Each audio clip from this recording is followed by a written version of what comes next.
প্রথমেই চলে আসেন ফটোশপে। তো ফটোশপে আসলেই আপনি নিউতে গেলেই দেখবেন যে এই জায়গায় প্রিসেট করা থাকে মোবাইল ডিভাইসের স্ক্রিনগুলো। তো এটা যদি আপনারা আপডেট ভার্সন ইউজ করেন তাহলে আরো ভালো হয়। আমি যেটা ইউজ করতেছি আমার ঠিক খেয়াল নেই, আমার অফিসের পিসিতে মনে হয় 17 দেয়া আছে, তো এটাতে আছে কিনা। ওয়েবে চলে আসেন, ওয়েবে আসার পর ওয়েবসাইটের কিছু যে মোবাইল আছে, তো মোবাইল থেকে যে মোবাইল স্ক্রিন ডিফাইন করা আছে, তো আপনি কোন মোবাইল স্ক্রিন ডিজাইন করবেন সেটা ডিফাইন করা আছে। IPhone 6, iPhone 6 plus, iPad pro, iPad retina, তো যেইটা আপনার দরকার সেই ডিভাইস নিয়ে কাজ শুরু করবেন। তো আপনি যদি এইগুলার কোনোটা সিলেক্ট না করেন, ধরেন এই জায়গায় আমরা আইফোন বা অ্যাপেলের কোনো ডিভাইস সিলেক্ট করব না, আমরা কোনো অ্যান্ড্রয়েডের জন্য ডিভাইস সিলেক্ট করব, তো আপনার সেটার জন্য একটা সাইজ নিতে হবে, সেটা হচ্ছে 640x480। এইটা মোটামুটি স্ট্যান্ডার্ড সাইজ, 640x480। তো এইটা হচ্ছে আমার মোবাইল ডিভাইসের জন্য স্ট্যান্ডার্ড একটা সাইজ। এরপরে ধরেন আপনি স্ক্রিনের নাম দিয়ে দিলেন, আমি স্ক্রিনের নাম দিয়ে দিলাম, ধরেন এটার নাম হচ্ছে স্প্ল্যাশ স্ক্রিন, ধরেই নিলাম এটা স্প্ল্যাশ স্ক্রিন। তো স্প্ল্যাশ স্ক্রিন দিয়ে আমি জাস্ট ক্রিয়েট করি একটা ডকুমেন্ট তৈরি করা। উইথটা আমি বেশি দিয়ে দিচ্ছি, সরি, 640x480 না, হওয়ার কথা ছিল 480x640। নিউ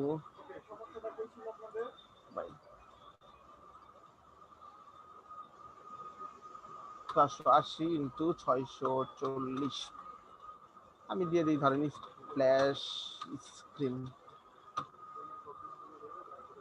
আচ্ছা, তো এইটার মধ্যে আপনি স্প্ল্যাশ স্ক্রিনটা ডিজাইন করবেন। তো স্প্ল্যাশ স্ক্রিনটা কিভাবে ডিজাইন করবেন, ধরেন স্প্ল্যাশ স্ক্রিনের মধ্যে কি থাকে, সাধারণত স্প্ল্যাশ স্ক্রিনের মধ্যে থাকে একটা লোগো এবং লোডিং হচ্ছে, এরকম একটা টাইমিং দেওয়া থাকছে যে লোড হচ্ছে অ্যাপটা। তো আমি একটা যে কোনো অ্যাপ ওপেন করে কাজটা করলে মনে হয় আমাদের জন্য ভালো হবে। তৈরি করা আছে এরকম অ্যাপ, দেখি আসলে আমার ডেস্কটপে রাখা আছে কিনা। ক্রিয়েটিভের অ্যাপটাও মনে হয় আমার বাসায় রাখা, অফিসে নাই, তো একটু দেখি আছে কিনা।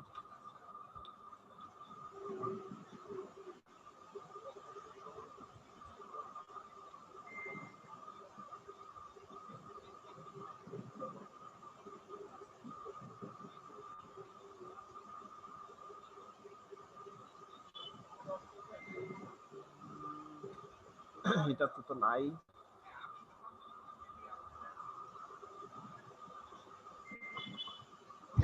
স্যার, হ্যাঁ স্যার। একটা আপু রিকোয়েস্ট দিয়ে রাখছে, তো একটু অ্যাকসেপ্ট করলে ভালো হতো। ও আচ্ছা, রিকোয়েস্ট দিয়ে রাখছেন।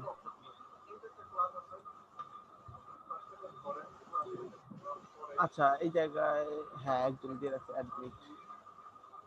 হ্যাঁ, অ্যাকসেপ্ট করে দিছি ম্যাম। আর কোথায় এই যে ক্লায়েন্ট অ্যাপ, এটা তো মনে হয় একটা অ্যাপ আছে, দেখি। তো একটা অ্যাপ আছে এই জায়গায়। তো এই জায়গায় যেটা করা হয়েছে যে এটাই ওপেন করি পিএইচডি তে। তো এইটাই হচ্ছে ধরেন আমার অ্যাপের স্ক্রিন, এটা হচ্ছে আমার স্প্ল্যাশ স্ক্রিন। তো স্প্ল্যাশ স্ক্রিনে আসলে খুব বেশি ডিজাইন থাকে না। তো আমার এই ডিজাইনের মধ্যে কি আছে, একটা লোগো দেয়া আছে এবং তারপরে আমি হয়তো লোডারটা দিয়ে দিচ্ছি, আমি চাচ্ছিলাম লোডারটা এইরকম হোক। তো লোডারটার জন্য আমি কি করছি, লোডারটার জন্য আমি জিআইএফ ও দিয়ে দিচ্ছি, দেখেন অনেকগুলো লেয়ার দেখা যাচ্ছে, জিআইএফ করে দিচ্ছি। তো এটা লোড হওয়ার সময় একটা জিআইএফ লোডিং হয়। আমি জিআইএফটা একটু ওপেন করি, তাইলে বুঝবেন। এটা দেখে ভয় পাওয়ার কিছু নাই, কারণ আমাদের লোগোটা পরবর্তী সময় চেঞ্জ হয়েছে, যে এরকম জিআইএফ দেওয়া ছিল যে এইভাবে লোড হবে। তো এই স্প্ল্যাশ স্ক্রিন আসলে ডিজাইন কিছু নাই, আমি পরবর্তী স্ক্রিন ওপেন করি, এটা ভালো বোঝা যাবে। আচ্ছা, এরপরের স্ক্রিন যেটা আছে, ধরেন এইটা, এটা কি ছিল, আমাদের এই অ্যাপের সিস্টেমটা ছিল এরকম। এটা একটা এন্টি থেফট অ্যাপ, যেটা দিয়ে আপনার যে কোনো মোবাইল ডিভাইসকে ট্র্যাক করা যাবে, মানে আমার মোবাইলটা হারায় গেছে বা চুরি হয়ে গেছে, তো মোবাইল ডিভাইসকে ট্র্যাক করা যাবে। তো সেই জন্য কি করতে হবে, এই প্রোডাক্টটাকে কিনতে হবে, মানে এই অ্যাপটা প্লে স্টোর থেকে হয়তো ডাউনলোড করলাম, ডাউনলোড করার পর আমার করতে হবে কি, এই প্রোডাক্টের পারচেজ করতে হবে। পারচেজ করলে আমাকে একটা কিউআর কোড দিবে, তো কিউআর কোডটা স্ক্যান করতে হবে। এটা হচ্ছে আমার ফার্স্ট স্ক্রিন। তো অ্যাপ ডিজাইন করার ক্ষেত্রে আমি কি করলাম, দেখেন কোনো গ্রিড কিন্তু আমার ফলো করা নাই, এই জায়গায় কিছু গ্রিড আছে যেগুলো আমার নিজের জন্য দরকার হয়েছিল, আশেপাশে আর কোনো গ্রিড নাই।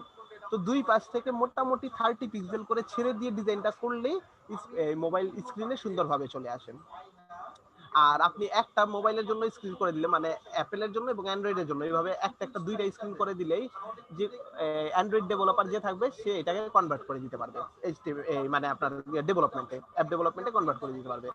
তো আমার কি করতে হবে, আমি মোটামুটি চেষ্টা করি এই রাইট সাইডে এবং লেফট সাইডে 30 পিক্সেল করে গ্যাপ রাখার, যদি এই জায়গায় একটু বেশি আছে সমস্যা নাই, 30 পিক্সেল মিনিমাম 30 পিক্সেল গ্যাপ রেখে বাকিগুলোতে কন্টেন্ট দিই। আচ্ছা, কন্টেন্ট দিয়ে দিই। আর উপরের ওই পার্টের জন্য টেনশন করা লাগে না আমার, যে ওই পার্টের মধ্যে আমার এই যে আপনাকে চার্জের আইকন দেখাবে, ওয়াইফাই দেখাবে, ওই যে উপরে যেটা থাকে, তো ওইটা কিন্তু অটোমেটিক্যালি আসবে। তো ওইটা নিয়েও আপনার টেনশন করা লাগবে না। আমি ওইটাও কিন্তু ডিজাইন করে দিই নাই। আপনারা চাইলে সেটা ডিজাইন দিতে পারেন, সেটা এক ধরনের কিট পাওয়া যায়, যেটা ডাউনলোড করে জাস্ট বসায় দিলেই হবে, এক ধরনের কিট, ইউআই কিট বলতে পারে। তো এইটা খুব ভালো পাবেন আপনারা এক্সডি তে, ইউআই কিট।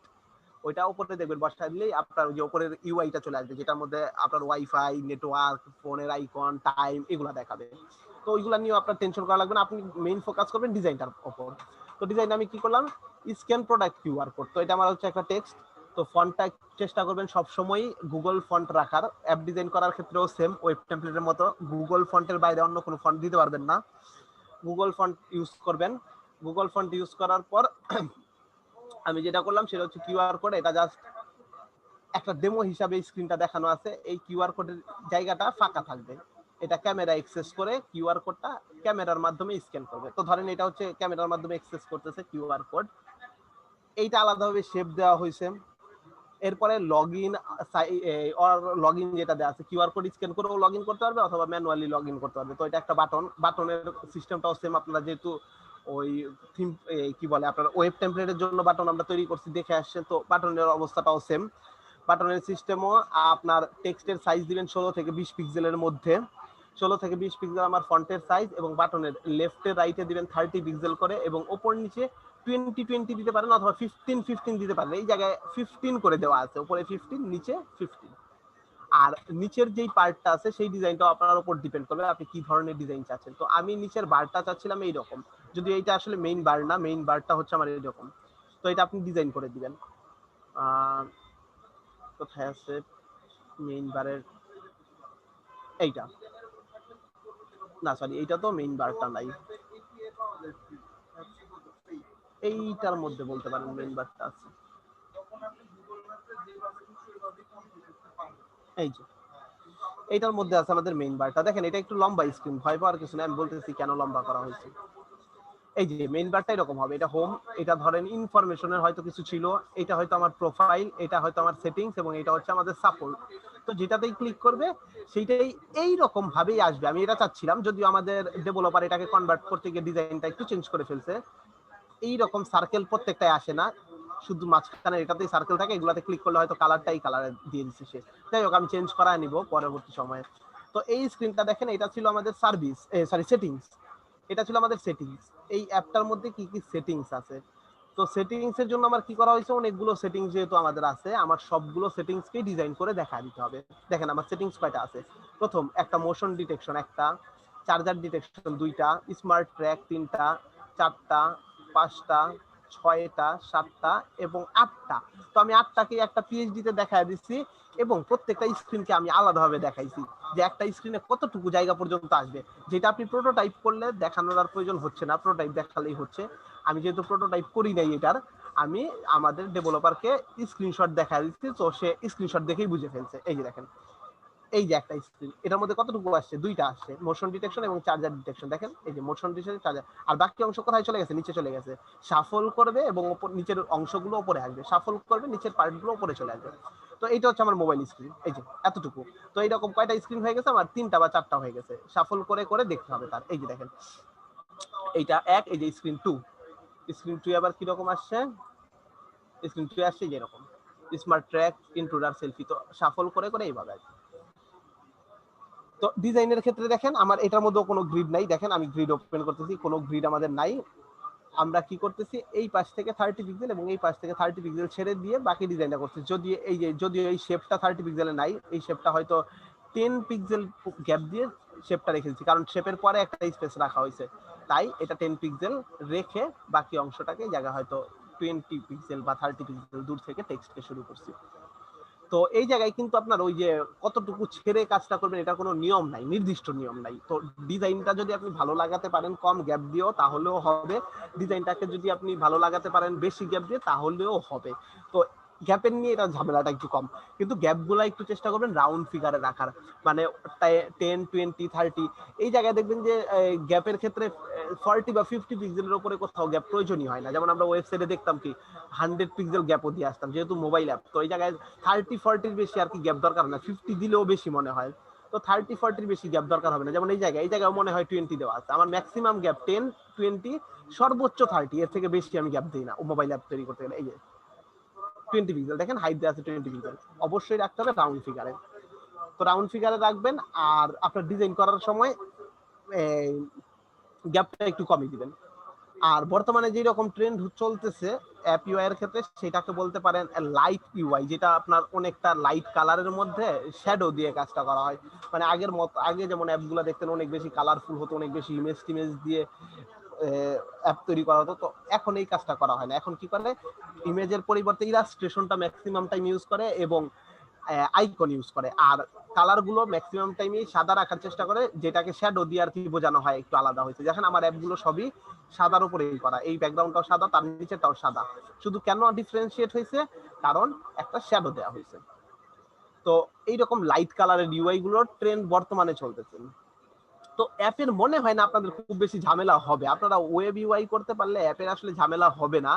আর ওয়েব ইউআই করার সময় আপনারা যদি মোবাইল রেসপন্সিভ ভিউটা করে দেখান, আমাদের ওয়েব ডিজাইনারকে যদি মোবাইল রেসপন্সিভ ভিউটা করে দেখান, তাহলেই আপনার অ্যাপের একটা ভালো ধারণা চলে আসে। তো মোবাইল ইউআই করার সময় আপনি কিভাবে রেসপন্সিভটা করে দেখাবেন, আমি ওইটাও একটু দেখা দিই। একটা মজিলা ওপেন করি, মজিলাতে খুব ভালো রেসপন্সিভ দেখায়, আবার আপডেট হয় কিনা কে জানে, যাই হোক এটা দিয়ে ওপেন করি তাহলে। হ্যাঁ, ওপেন হয়ে গেছে মজিলা। তো মজিলাতে একটা ওয়েবসাইট ওপেন করি আমরা সবার আগে।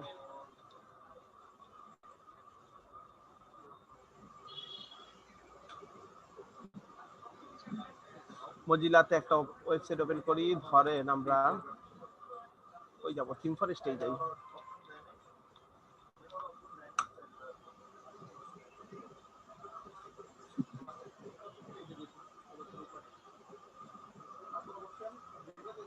তো থিম ফরেস্টে গেলাম, আমি একটা ওয়েবসাইট আছে ফার্নিচার পাইতেছে, তো ফার্নিচার দিয়ে একটা ওয়েবসাইট ওপেন করি।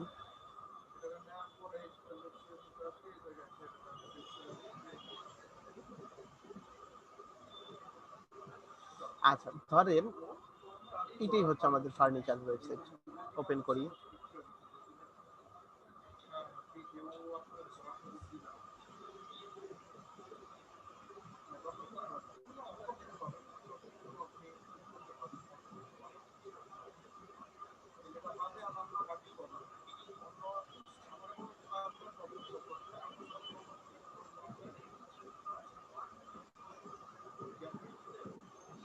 ওপেন করলাম, নেট স্পিড স্লো কিনা কে জানে।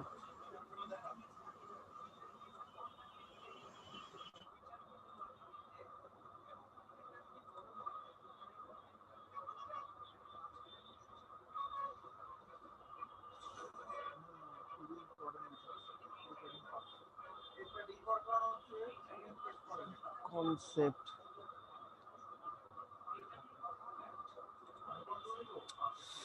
এতক্ষণ যদি লোড হতে লাগে।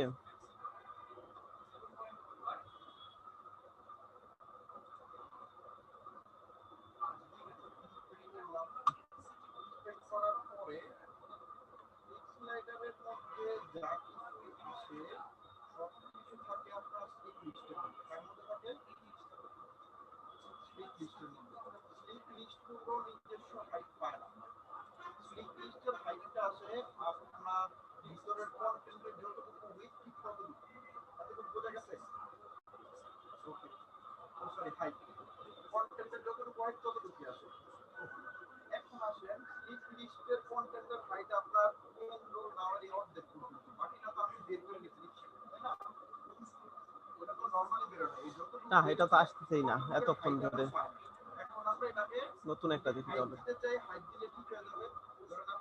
ও এটা আসছে মনে হয়, এখনো আসে নাই।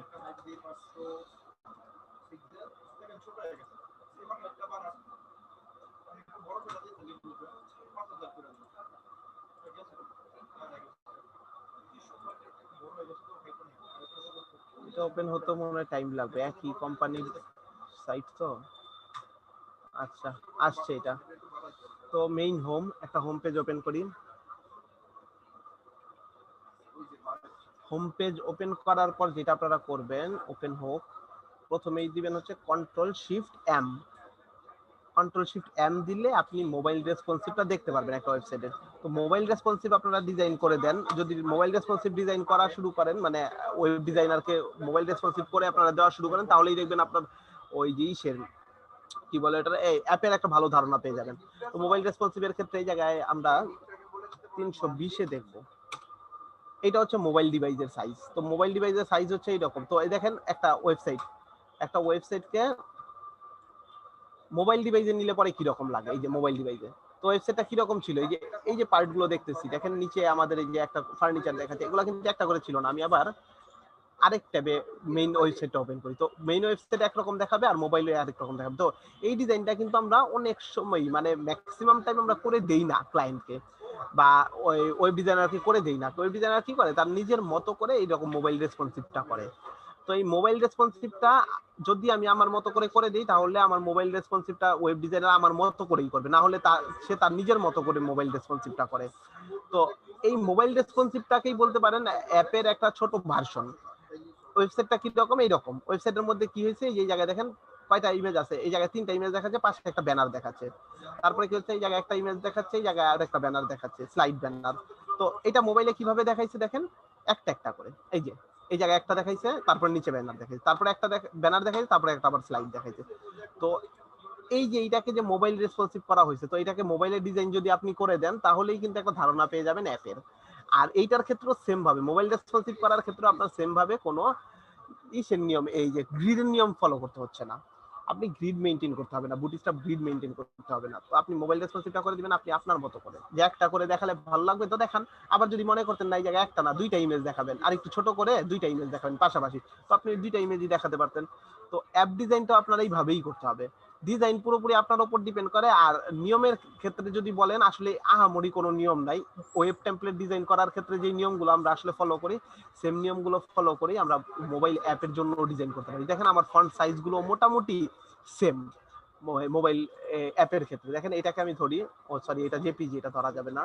তো এই যে এটা পিএইচডি, তো পিএইচডিতে এটাকে আমি টেক্সটকে ধরি, দেখেন টেক্সটের সাইজ কি আছে, ওকে দিলাম। দেখেন টেক্সটের সাইজ কি আছে, 16 পিক্সেল। তো আমরা কিন্তু অলরেডি, আপনাদের মনে হয় একটা ক্লাস আমি নিয়েছিলাম এর আগে, তখন মনে হয় বলছিলাম সাইজগুলা, তো ওই জায়গায় কিন্তু আমরা বলছিলাম যে 16 পিক্সেল নিচ্ছি আমরা, 20 পিক্সেল নিচ্ছি, 24 পিক্সেল নিচ্ছি, 32 পিক্সেল নিচ্ছি। তো ফন্টের সাইজগুলো কিন্তু আমরা ওই রকমই রাখার চেষ্টা করছি। দেখেন 16 পিক্সেল ফন্ট সাইজ। তারপরে এটা দেখি কত আছে, সেটিংস লেখা আছে যে এটা আছে 24 পিক্সেল। তো দেখেন 24 পিক্সেল নিতেছি, 16 পিক্সেল নিতেছি।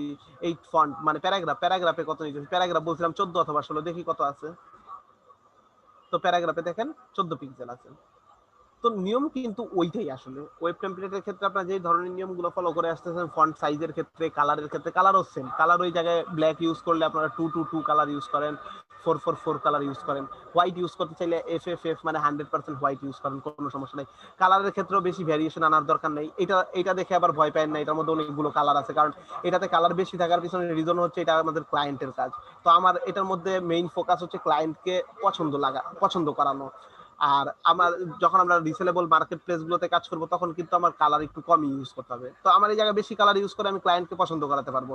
রিসেলেবলে সবাই কালার পছন্দ নাও করতে পারে। তো কালারের ক্ষেত্রে কি হবে, কালার একটু কম ইউজ করতে হবে। মেইন কালার কিন্তু আমার এই অ্যাপের একটাই, এই যে এইটা নীল রঙের একটা আর দেখা একটা যাচ্ছে। প্রশ্ন ছিল হ্যাঁ স্যার বলেন।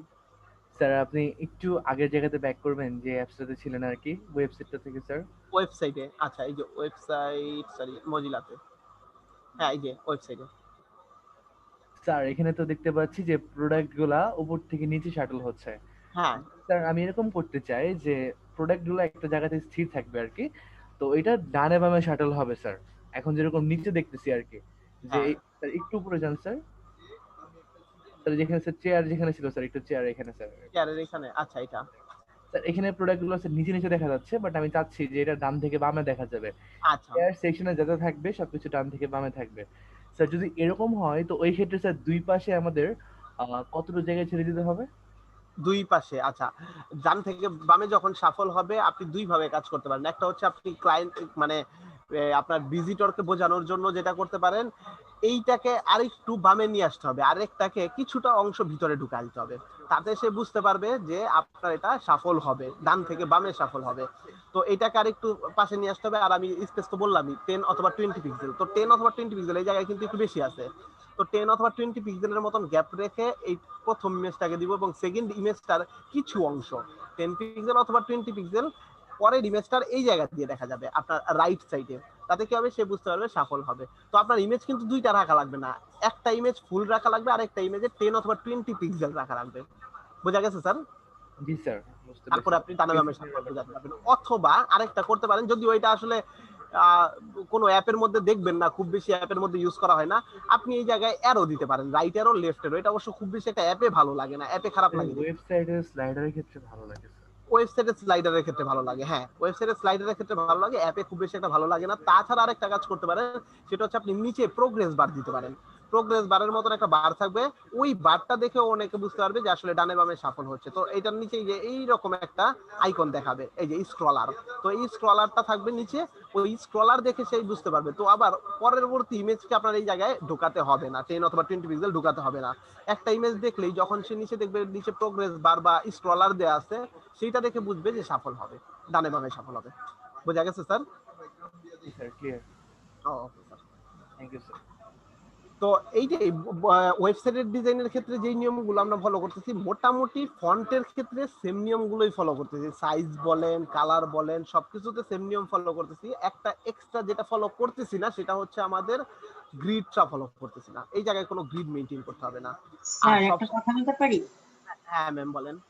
এখানে স্পেসিংটা আমি কিভাবে বুঝবো? এখানে স্পেসিং তো বললামই ম্যাম, 30 থেকে 40 পিক্সেল, 40 হচ্ছে ম্যাক্সিমাম, 40 ও রাখার দরকার হবে না। 10 মানে 20 অথবা 30 একটা থেকে আরেকটা স্পেসিং কতটুকু? যেমন ওয়েব ডিজাইনে একটা নির্দিষ্ট স্পেসিং আপনি বলে দিয়েছিলেন, এরকম এইটার কি কোনো রুলস আছে? এটার ক্ষেত্রে রুলস হচ্ছে যে দুইটা। প্রথম হচ্ছে আপনার উপরের যে পার্টটা আছে, যেমন এই যে সেটিংস লেখা যে পার্টটা আছে, ব্রেড ক্রাম হ্যাঁ, যেটা, তো ওই ব্রেড ক্রাম আর নিচে একটা আপনার কন্ট্রোলারস আছে, এই যে কন্ট্রোলার, তো আচ্ছা। উপরের ব্রেড ক্রামটা নিচের কন্ট্রোলার, এইটা থেকে প্রত্যেকটা কন্টেন্টের গ্যাপ দিবেন 30 পিক্সেল করে এবং কন্টেন্টের ভিতরে 20 পিক্সেল করে দিবেন। আর দুই পাশে 10 পিক্সেল করে দিলেই যথেষ্ট, যদি শেপ থাকে। আর যদি শেপ না থাকে তাহলে সরাসরি টেক্সট থাকলে 30 পিক্সেল হবে গ্যাপ দুই পাশে, লেফট এবং রাইটে। বুঝা গেছে ম্যাম? হ্যাঁ, clear sir, thank you. Okay ma'am. তো এই স্পেস মেইনটেইন করলেই হবে।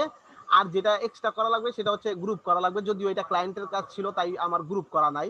এই যে এটা দেখতে পাচ্ছেন, যদি এটা জেপিজি এতটুকু অংশ দেখাবে, তো পিএইচডিতে দেখেন আমার কোনো গ্রুপ করা নাই, মানে সুন্দরভাবে গ্রুপ করা নাই আর কি। গ্রুপ হয়তো আছে, যে খুব ভালোভাবে গ্রুপ করা নাই, ওপেন অবস্থায় আছে। তো আপনার প্রত্যেকটাকে ইন্ডিভিজুয়াল ধরে গ্রুপ করতে হবে। গ্রুপটাকে আমি দেখা দিব ম্যাম, কিভাবে করবেন আপনারা। এটা ভালো হয় যদি গ্রুপটা দেখায় দেবে। তাহলে এই গ্রুপটা যেভাবে করবেন, ওয়েব টেমপ্লেটের গ্রুপটাও সেম ভাবে করবেন, একই রকম। তো আমি সবার প্রথমে আসতেছি এইটাতে। এই পার্টে আসার পর সবার আগে যেটা দেওয়া আছে এটা হচ্ছে একটা ব্যাকগ্রাউন্ড ইমেজ। দেখেন লেখা আছে রেক্টেঙ্গেল 3, ক্লায়েন্টকে যেহেতু দিয়ে দিব আমি আর নাম চেঞ্জ করিনি, তো আমার এটা লিখতে হতো কি, রিসেলেবল মার্কেটগুলোতে আপলোড করতে হলে আপনার এটা লিখতে হবে ব্যাকগ্রাউন্ড শেপ, এবং এটাকে একটা গ্রুপের মধ্যে দিতে হবে। আচ্ছা, গ্রুপে দেওয়ার আগে দেখি, এটা মনে হয় ব্যাকগ্রাউন্ড শেপ না, এটা একটা ইমেজ ব্যাকগ্রাউন্ড হবে, কারণ এর উপরে দেখেন দুইটা ইমেজ দেয়া আছে, এই যে ওভারলে দেখা যাচ্ছে মনে হয়, একটা আরো ওভারলে দুটো শেপ আছে। দুইটা শেপ আছে। তো আমি এটাকে ইমেজ ব্যাকগ্রাউন্ড দিব, ব্যাকগ্রাউন্ড না এটা আসলে টোটালি, এটা হচ্ছে একটা ইমেজের ব্যাকগ্রাউন্ড। তো আমি এটার নাম দিলাম ইমেজ ব্যাকগ্রাউন্ড। আর এই যে দুইটা শেপ দেওয়া আছে, তো এই দুইটা শেপ শেপ আকারেই থাকুক, জাস্ট শেপের নাম দুইটা চেঞ্জ করে দিতে হবে, একটা শেপ 1 একটা শেপ 2। এটা শেপ 2 দিয়ে দিই আর উপরেরটাকে করে দিই শেপ 1।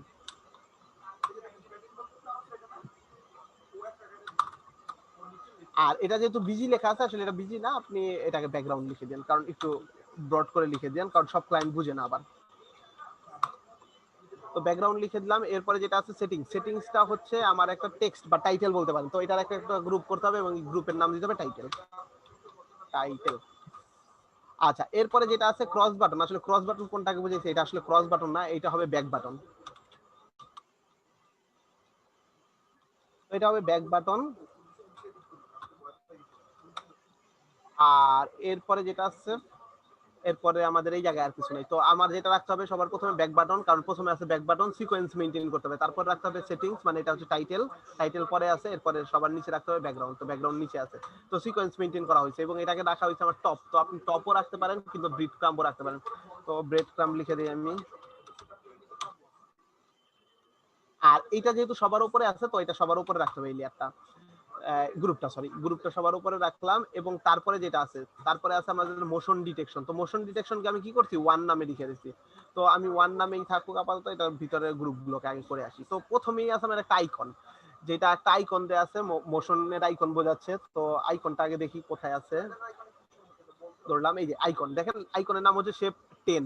তো আমার এটার নাম করে দিতে হবে, নাম দিতে হবে আইকন। তো এটাকে একটা গ্রুপের মধ্যে রাখতে হবে এবং গ্রুপের নাম দিতে হবে আইকন। এরপরে এর নিচে একটা ব্যাকগ্রাউন্ড আছে, তো এই ব্যাকগ্রাউন্ডটাকে সিলেক্ট করি আমরা। ব্যাকগ্রাউন্ড সিলেক্ট করার পরে লেখা আছে কি রেক্টেঙ্গেল ফর কপি, তো এটা দিতে হবে কি ব্যাকগ্রাউন্ড শেপ। তো ব্যাকগ্রাউন্ড শেপ এটাও একটা গ্রুপ করতে হবে এবং গ্রুপের নাম দিয়ে দেন শেপ। আইকন এবং শেপ, তো আইকন এবং শেপকে দুইটাকে ধরে আমি এটা লিখে দিতে পারি, এটার নাম ছিল কি মোশন ডিটেকশন। তো আমি লিখে দিব মোশন ডিটেকশন আইকন। এটা হচ্ছে আমার মোশন ডিটেকশন আইকন এবং এটা সিকোয়েন্স অনুযায়ী সবার উপরে আসবে। এরপরে টেক্সট আছে মোশন ডিটেকশন, তো এটাকে আমি গ্রুপ করলাম, এটার নাম হবে টাইটেল, কারণ এটা একটা টাইটেল। এটা হচ্ছে আমার টাইটেল। টাইটেলের পর দিলাম কি আমি অন সুইচ। অন সুইচ হচ্ছে আমার এই যে সুইচটা যেটা অন অফ করা যাবে, তো এটা ঠিক আছে, অন সুইচই রাখতে পারেন অথবা অন অফ সুইচও রাখতে পারেন, ক্লায়েন্ট আরো ইজিলি বুঝবে তাহলে। On off switch. আর এটা কি দেওয়া আছে, অন দেওয়া আছে। এই অনটা হচ্ছে টেক্সট, তো আমি গ্রুপ করলাম, এটা যেহেতু একটা টেক্সট, তো আমার এটাকে রাখতে হবে একটা গ্রুপের ভিতরে, গ্রুপের নাম দিতে হবে টেক্সট। দেন আমার কি করতে হবে, দেখেন একটা লেখা আছে কি ইলিপস 2, তো ইলিপসটা হচ্ছে আমার এই সার্কেলটা, তো আমার এটাকে দিতে হবে, এই দুইটাকে একসাথে ধরে গ্রুপ করে দেন। দুইটাই যেহেতু শেপ, দুইটাকে ধরে একটা গ্রুপ করেন, গ্রুপের নাম দিয়ে দেন কি শেপস। দুইটাকে দিলাম শেপস এবং শেপস এর ভিতরে এইটাকে দিতে হবে সার্কেল অথবা ইলিপস, ইলিপস থাকলেও সমস্যা নাই, ইলিপস শেপ, ইলিপস শেপ। আর এটা রেক্টেঙ্গেল, তার মানে এটাকে দিয়ে দেন রেক্টেঙ্গেল শেপ।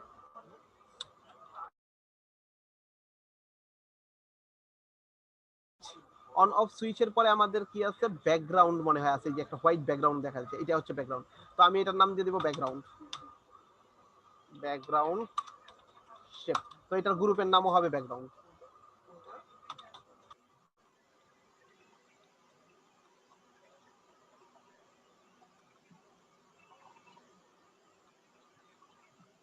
আচ্ছা, ব্যাকগ্রাউন্ড করে দিলাম। এরপরে যেটা আছে আমাদের লরেম ইপসাম টেক্সট আছে, তো এটার নাম দিয়ে দিবেন টেক্সট।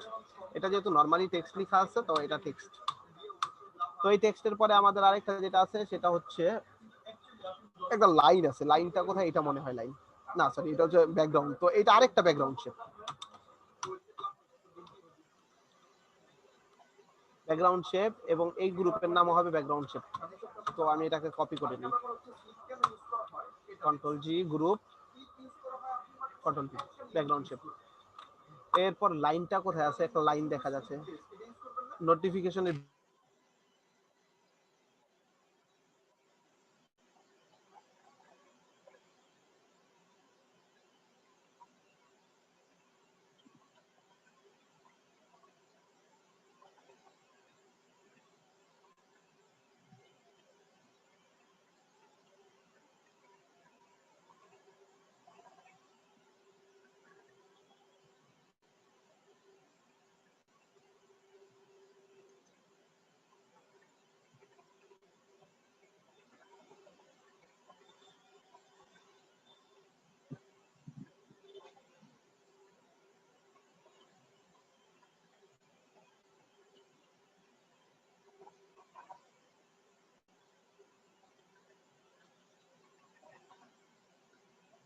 আচ্ছা, এখন মনে হয় দেখা যাচ্ছে না ম্যাম? জি জি। আচ্ছা, তো আমরা ছিলাম কোথায়, যে লাইন শেপটাতে। লাইন শেপটাকে আমরা সিলেক্ট করলাম, করার পর আমরা যেটা করব সেটা হচ্ছে শেপ 17। তো শেপ 17 হবে না, আমাদের নাম দিতে হবে লাইন শেপ, লাইন শেপ। এবং এই শেপের আরেকটা গ্রুপ করতে হবে, যেটার নাম দিতে হবে শেপ। তো আপনি শেপ দিতে পারেন, লাইন শেপ দিতে পারেন, যেটা আপনার ইচ্ছা। কি হলো, শেপ দিয়ে দিই আমি।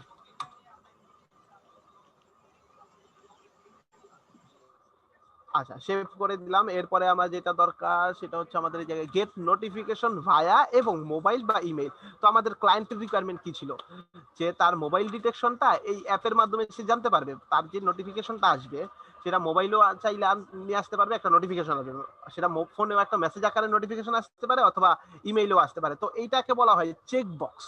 এই যে মোবাইল দেখতেছেন আর ইমেইল দেখতেছেন, এই যে প্রথমে যে আইকনটা দেওয়া আছে এটাকে বলা হয় চেক বক্স। তো এরকম চেক বক্স দিয়ে আমি লিখে দিচ্ছি একটা মোবাইল, একটা ইমেল আর একটা গেট নোটিফিকেশন ভায়া। তো আমি প্রথম এই দুইটাকে একসাথে সিলেক্ট করে লিখে দিব কি টেক্সট।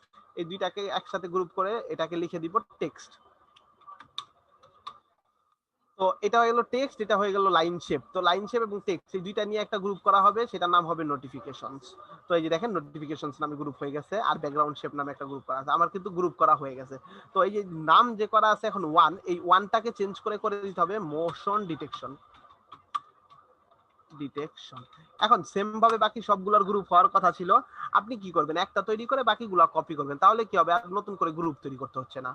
তো আমরা একটাই তৈরি করি, আপনারা তো বুঝতেই পারছেন একটার মতো করেই বাকিগুলো হবে। তো আবার সিকোয়েন্স মেইনটেইন করতে হবে, মোশন ডিটেকশন সবার উপরে, তো সবার উপরে রাখা লাগবে, মানে ব্রিড ক্রাম্বের পর পরই আমার মোশন ডিটেকশন থাকা লাগবে। তারপরে এই যে এইটা, তারপরে এইটা, তারপরে এটা, তারপরে এটা, এটা এবং এটা। তো এই বাকি যে 8 পর্যন্ত আছে সেটা মোশন ডিটেকশনের পরে থাকবে। তো প্রথমটা মোশন ডিটেকশন, তারপরেরটা হচ্ছে চার্জার ডিটেকশন, তারপরেরটা হচ্ছে স্মার্ট ট্র্যাক,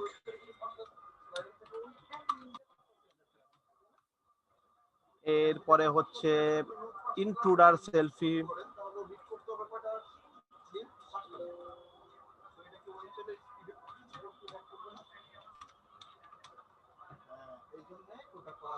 তারপর হচ্ছে ব্যাটারি সেভার,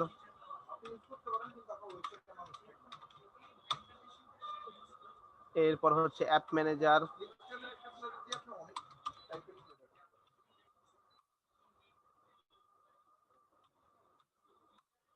এরপর হচ্ছে মনিটর, এরপর হচ্ছে সিম রিমুভাল অ্যালার্ট।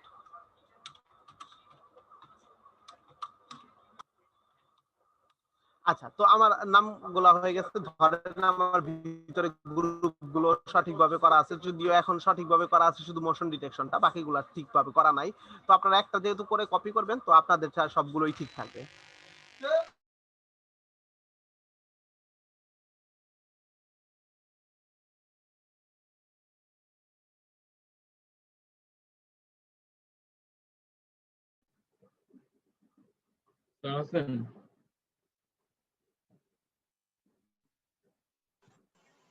কেমন একটা সাউন্ড হলো না? তিনটা। জি ভাইয়া।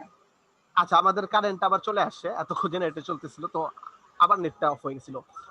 তো আমরা ছিলাম কোথায়, যে মোশন ডিটেকশনের মতন বাকিগুলার গ্রুপ করছি, সবগুলো মোশন ডিটেকশন থেকে একদম সবগুলোর গ্রুপ করলাম। গ্রুপ করার পর সবার শেষে যেই পার্টটা আছে সেটাকে আমরা বলতে পারি কন্ট্রোলস।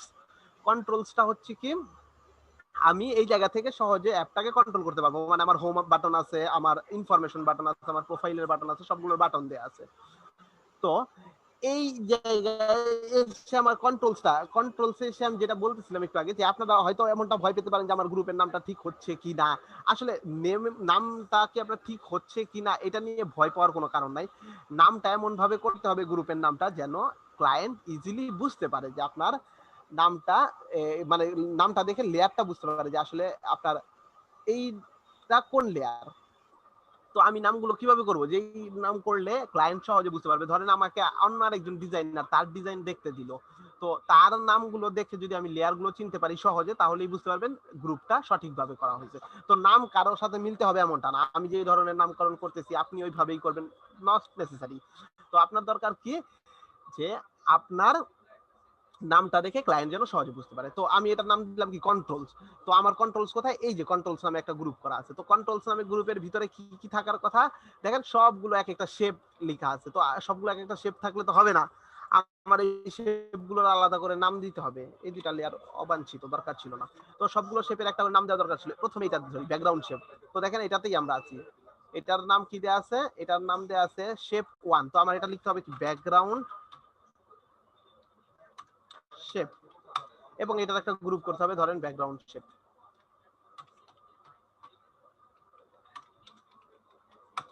তারপরে আমি সবগুলো শেপ আকারে নিচ্ছি, আইকনগুলোকে শেপ আকারে নিচ্ছি। আপনি চাইলে কিন্তু এটা ফ্ল্যাট সরি ফন্ট অপশন থেকে নিতে পারেন। আমি ফন্ট অপশন থেকে নেই নাই, ফ্ল্যাট আইকন থেকে নিচ্ছি। তো আমি ফ্ল্যাট আইকনের আইকনগুলোকে ইসে ওপেন করতাম, ইলাস্ট্রেটর ওপেন করতাম। ইলাস্ট্রেটর ওপেন করে সেটাকে সেখান থেকে কপি করে এখানে নিয়ে আসতাম। তো কপি করে নিয়ে সেই জায়গায় শেপ মুডে পেস্ট করতাম। এটা হয়তো আপনারা বুঝতে পারতেছেন যে শেপ মুডে পেস্ট করা যায়, ইমেজ মুডে পেস্ট করা যায়। তো আমি শেপ মুডে পেস্ট করতাম, এই জন্য আমার সবগুলো শেপ আকারে আছে আইকনগুলো। তো আমার আগে দেখি হোম আইকনটা কোথায় আছে। এইটা হচ্ছে হোম আইকন। তো আমার এটার মধ্যে লিখতে হবে আইকন, এটার নাম দিলাম আইকন, এবং এটার গ্রুপের নাম দিতে হবে হোম আইকন, যেন বুঝতে পারে আসলে হোম আইকন কোনটা। ভাই শেপ মোডে কিভাবে করতেন? এটা তো অনেক সময় কি যেন স্মার্ট অবজেক্ট হয়ে যায়। হ্যাঁ, আপনি যখন পেস্ট করবেন তখন স্মার্ট অবজেক্টের সাথে আরো 3টা অপশন দেখাবে। এটাকে আমি দেখা দিব স্যার? একটু দেখা দিলে ভালো হতো। ঠিক আছে স্যার, তাহলে দেখা দিলে ভালো হতো। আচ্ছা, তাহলে আমি ইলাস্ট্রেটরটা একটু ওপেন করি, ওপেন করে দেখা দিচ্ছি।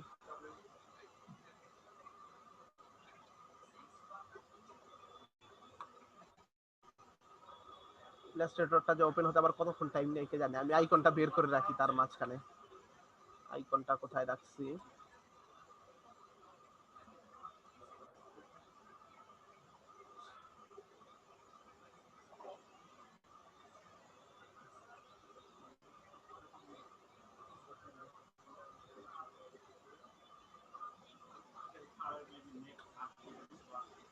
আচ্ছা, এই যে এই জায়গায় আইকন গুলো আছে, যে হোমের আইকন। তো এটা আমি ওপেন করি, ডাবল ক্লিক করি। এটা ইপিএস ফাইল, ইলাস্ট্রেটর ওপেন হবে।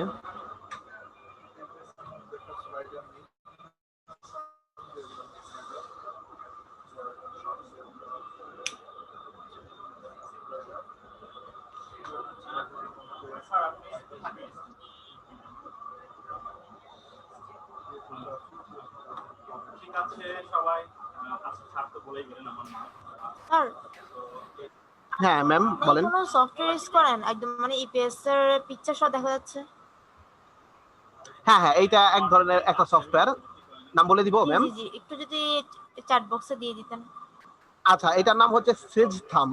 সেজ থাম্ব আরেকটা আছে, 2টা নাম বলে দিচ্ছি আমি, আপনাদের যেটা ইচ্ছা ইউজ করতে পারেন। একটা হচ্ছে সেজ থাম্ব, যেটা আমি পার্সোনালি খুব পছন্দ করি, সেজ থাম্বটা ভালো। আরেকটা আছে পিএইচডি কোডেক, ওটাও ভালো, কিন্তু আমার সেজ থাম্বটা বেশি ভালো লাগে, পিএইচডি কোডেক। এটা দিয়ে দিচ্ছি ম্যাম চ্যাট বক্সে। তো আমার যেটা হচ্ছে এই যে আইকনটা, এই আইকনটাকে আমি জাস্ট সিলেক্ট করি। হ্যাং হয়ে আছে।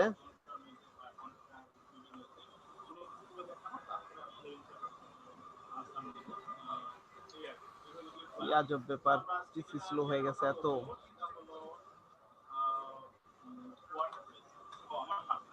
আমার নাম আলামিন, আমি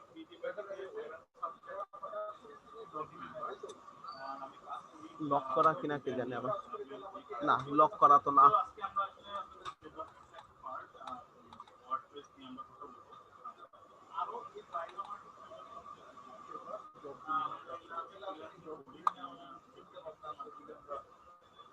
মনে হয় ক্লিপিং মাস্ক করা। না, ক্লিপিং মাস্ক করা হতো না, তাও তো ধরতো ক্লিপিং মাস্ক করা থাকলে। ঠিক আছে, তো কেন ধরে না বুঝলাম না।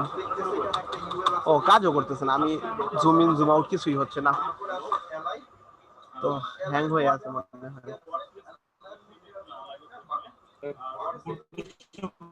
কয়েকটা ট্যাব অফ করে দেন, কারণ ফটোশপ প্রচুর পরিমাণ র‍্যাম খায়।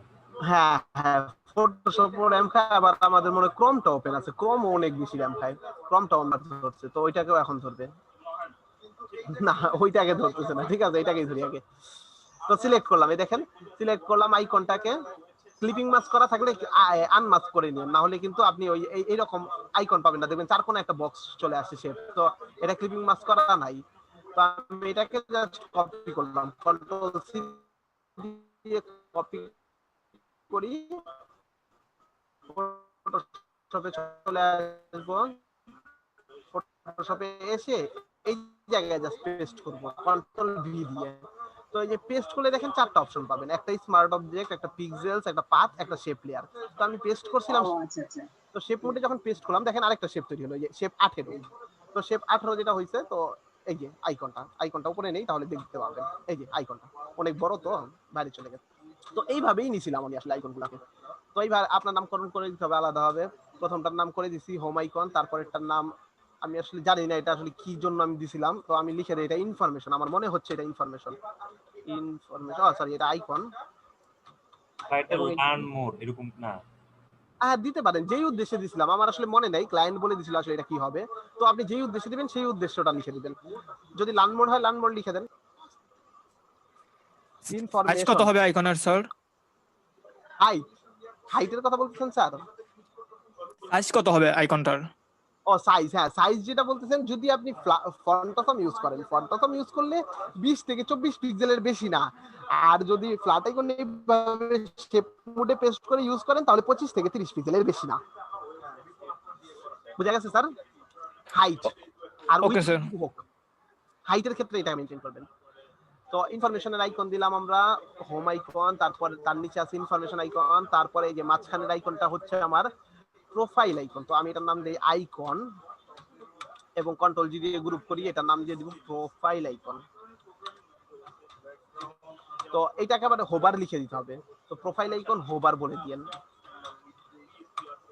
এটা যদিও হোভার না, এটাকে বলা হয় অ্যাক্টিভ মুড, তারপর আপনি হোভার বলে দিয়েন, তাহলে বাকিগুলাতে এই যে আইকনটা দিবে। আমার ভুল হয়েছিল হয়তো এইটাই যে আমি কোনো গ্রুপ করি নাই, তো সে এইগুলা না আমার এই হোভার করে নাই, সে কি করছে এই জিনিসটাকে এরকমই রাখছে। আমি আবার সেটিংসে ক্লিক করলে সেটিংসের কালার চেঞ্জ হয়, কিন্তু এই সার্কেলটা এই জায়গায় আসে না। তো আমাদের ডেভেলপার এই ভুলটা করে ফেলছে হয়তো আমার এই গ্রুপ না করে দেওয়ার কারণে। তো আপনারা যখন করবেন তখন এইভাবে লিখে দিবেন হোভার। তো হোভার দিলে বুঝবে যে হোভারের জিনিসটা এরকম হবে, অ্যাক্টিভ ওই জিনিসটা থাকবে, মানে যেটাতেই ক্লিক করবে এই সার্কেলটা তার উপর গিয়ে বসে পড়বে। আর হোভার না লিখে অ্যাক্টিভ লিখে দিলে সে মনে করবে এটা সবসময় এরকমই থাকবে, বাকিগুলা শুধু কালার চেঞ্জ হবে। তো এটার আপনার উপর ডিপেন্ড করছে নামকরণের উপর। এরপরে আমরা আসি এই যে সেটিংসের উপর ক্লিক করি, সেটিংসের এটার নাম দিয়ে দিই আবার আইকন, এবং এই গ্রুপের নাম দিয়ে দিব হচ্ছে সেটিংস আইকন। আচ্ছা, তো সেটিংস আইকন দিয়ে দিলাম। এরপর যেটা আছে সেটা হচ্ছে আমাদের সাপোর্ট, তো এটা সাপোর্টের আইকন ছিল, তো আমি এটার নাম লিখে দিই আইকন এন্ড গ্রুপ করে দেই, গ্রুপের নাম দিয়ে দেই সাপোর্ট আইকন। আচ্ছা, এরপরে ইলিপস দেখাচ্ছে একটা, এটা হচ্ছে যে এই হোভারের শেপটা, তো এটাকে আমি লিখে দিব হোভার শেপ। তো হোভার শেপ লিখে দেওয়ার পরে এই যে প্রোফাইল আইকনটা হোভার ছিল, তো এটা এই শেপটাকে প্রোফাইল আইকনের ভিতরে ঢুকিয়ে দিতে হবে। এই যে আইকন আর এই যে হোভার শেপ দুইটা এক গ্রুপের ভিতরে থাকবে। তো আমার কন্ট্রোলস পর্যন্ত গ্রুপ করা হয়ে গেছে। তো আমার অ্যাপের নামকরণ করা, এটা লিখে দেন ব্যাকগ্রাউন্ড, BACKGROUND ব্যাকগ্রাউন্ড, এবং একটা গ্রুপ করবেন, সেই গ্রুপের নামও দিবেন ব্যাকগ্রাউন্ড, BACKGROUND ব্যাকগ্রাউন্ড।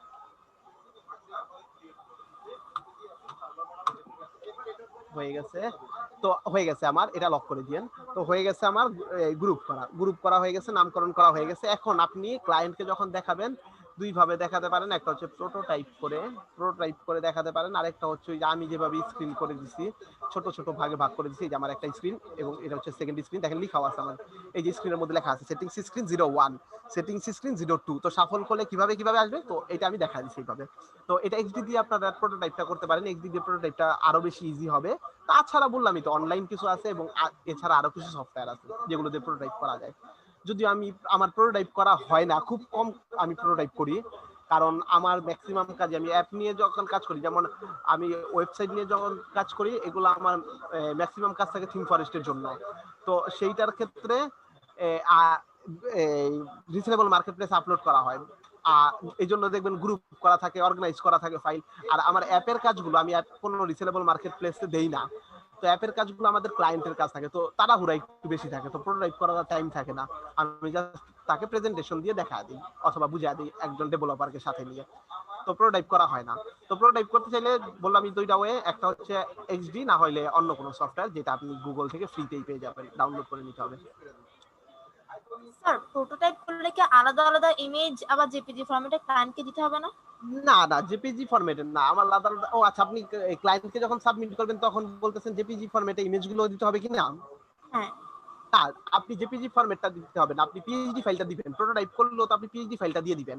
তো পিএইচডি ফাইল থেকে ডেভেলপার কেটে নিবে, পিএইচডি ফাইল থেকে ট্রিম করে নিবে। ট্রিম করার একটা অপশন আছে। যদি আপনার by any chance developer Photoshop না জেনে থাকে আর আপনাকে যদি বলে কিভাবে ইমেজ কাটবো, কিংবা আপনাকে যদি বলে আপনি ইমেজ কেটে দেন, তাহলে ক্লায়েন্টকে একটু কষ্ট করে এই জিনিসটা শিখায় দিন। আমি দেখা দিচ্ছি কিভাবে তারা ট্রিম করবে। ধরেন তার আইকনটা লাগবে, ক্লায়েন্টের আপনার ওই ডেভেলপারের আইকনটা লাগবে, তো সে আপনাকে বলতে পারে আপনি হয় আইকনটাকে আপনি আলাদাভাবে ট্রিম করে আপনি কেটে দেন, অথবা আমাকে শিখা দেন। তো আপনি শিখা দিন, তাহলে আপনার প্রেশারটা কম হবে। তো কি করতে বলবেন, বলবেন যে সবার প্রথমে এই আইকনটাকে সিলেক্ট করতে। আইকন সিলেক্ট করার জন্য ক্লায়েন্টকে বলবেন অটো সিলেক্ট অপশনটা অন রাখতে। অটো সিলেক্টটা অন রাখবে সে, তার ফটোশপে আইকনের উপর ক্লিক করবে, আইকনটা সিলেক্ট হবে। এই যে আইকনটা সিলেক্ট হয়েছে, অল্টার প্রেস করে আই এর উপর ক্লিক করতে পারবেন। অল্টার প্রেস করে এই আই এর উপর ক্লিক করতে বলবেন। অল্টার প্রেস করে আই এর উপর ক্লিক করলে এই আইকনটা বাদে আর কোনো কিছু থাকবে না। সরি, আমি আইকনটা সিলেক্ট না করে আমি সিলেক্ট করে ফেলছি ব্যাকগ্রাউন্ড শেপকে। তো আমার আইকনটাকে আগে সিলেক্ট করা উচিত ছিল। তো আইকন হচ্ছে এইটা দেখেন, আই অফ করি, ঠিক আছে। তো অল্টার প্রেস করে যখন আই অফ করবেন তখন এই আইকনটা থাকবে, বাকি কোনো কিছু থাকবে না। এই যে আইকনটা আছে, যদিও আপনারা হয়তো খুব ভালো দেখবেন না কারণ হোয়াইট কালার, তো এই যে আইকনটা। তো আইকনটা থাকার পরে তাকে বলবেন ট্রিম করে নিতে। ট্রিম করার জন্য তার যেতে হবে ইমেজে, যে অপশন বারে যেতে হবে ইমেজে, ইমেজ থেকে করতে হবে ট্রিম, ইমেজ থেকে ট্রিম, দেন ওকে দিতে বলবেন। ওকে দিলে ডকুমেন্টটাকে সে ছোট করে দিবে, ঠিক ততটুকুই যতটুকু এই আইকনটার সাইজ। এই যে ছোট করে দিল, তো আইকনটার সমান হয়ে গেল। এইবার তাকে বলবেন পিএনজি তে সেভ করে নিতে। সেভ করার জন্য তাকে দেখা দিবেন ফাইল থেকে সেভ ফর ওয়েব, মানে এক্সপোর্ট, তার ভিতরে এই যে সেভ ফর ওয়েব এই অপশনটা দেখা দিবেন যে পিএনজি তে সেভ করে নেন। তাহলে আর আপনার প্রেসার হবে না, সবগুলো সে নিজে কেটে নিবে। বোঝা গেছে ম্যাম? জি স্যার, বুঝছি। আর আপনারা যদি কেটে দিতে হয় তাহলে সেম ভাবে কেটে দিন আপনিও।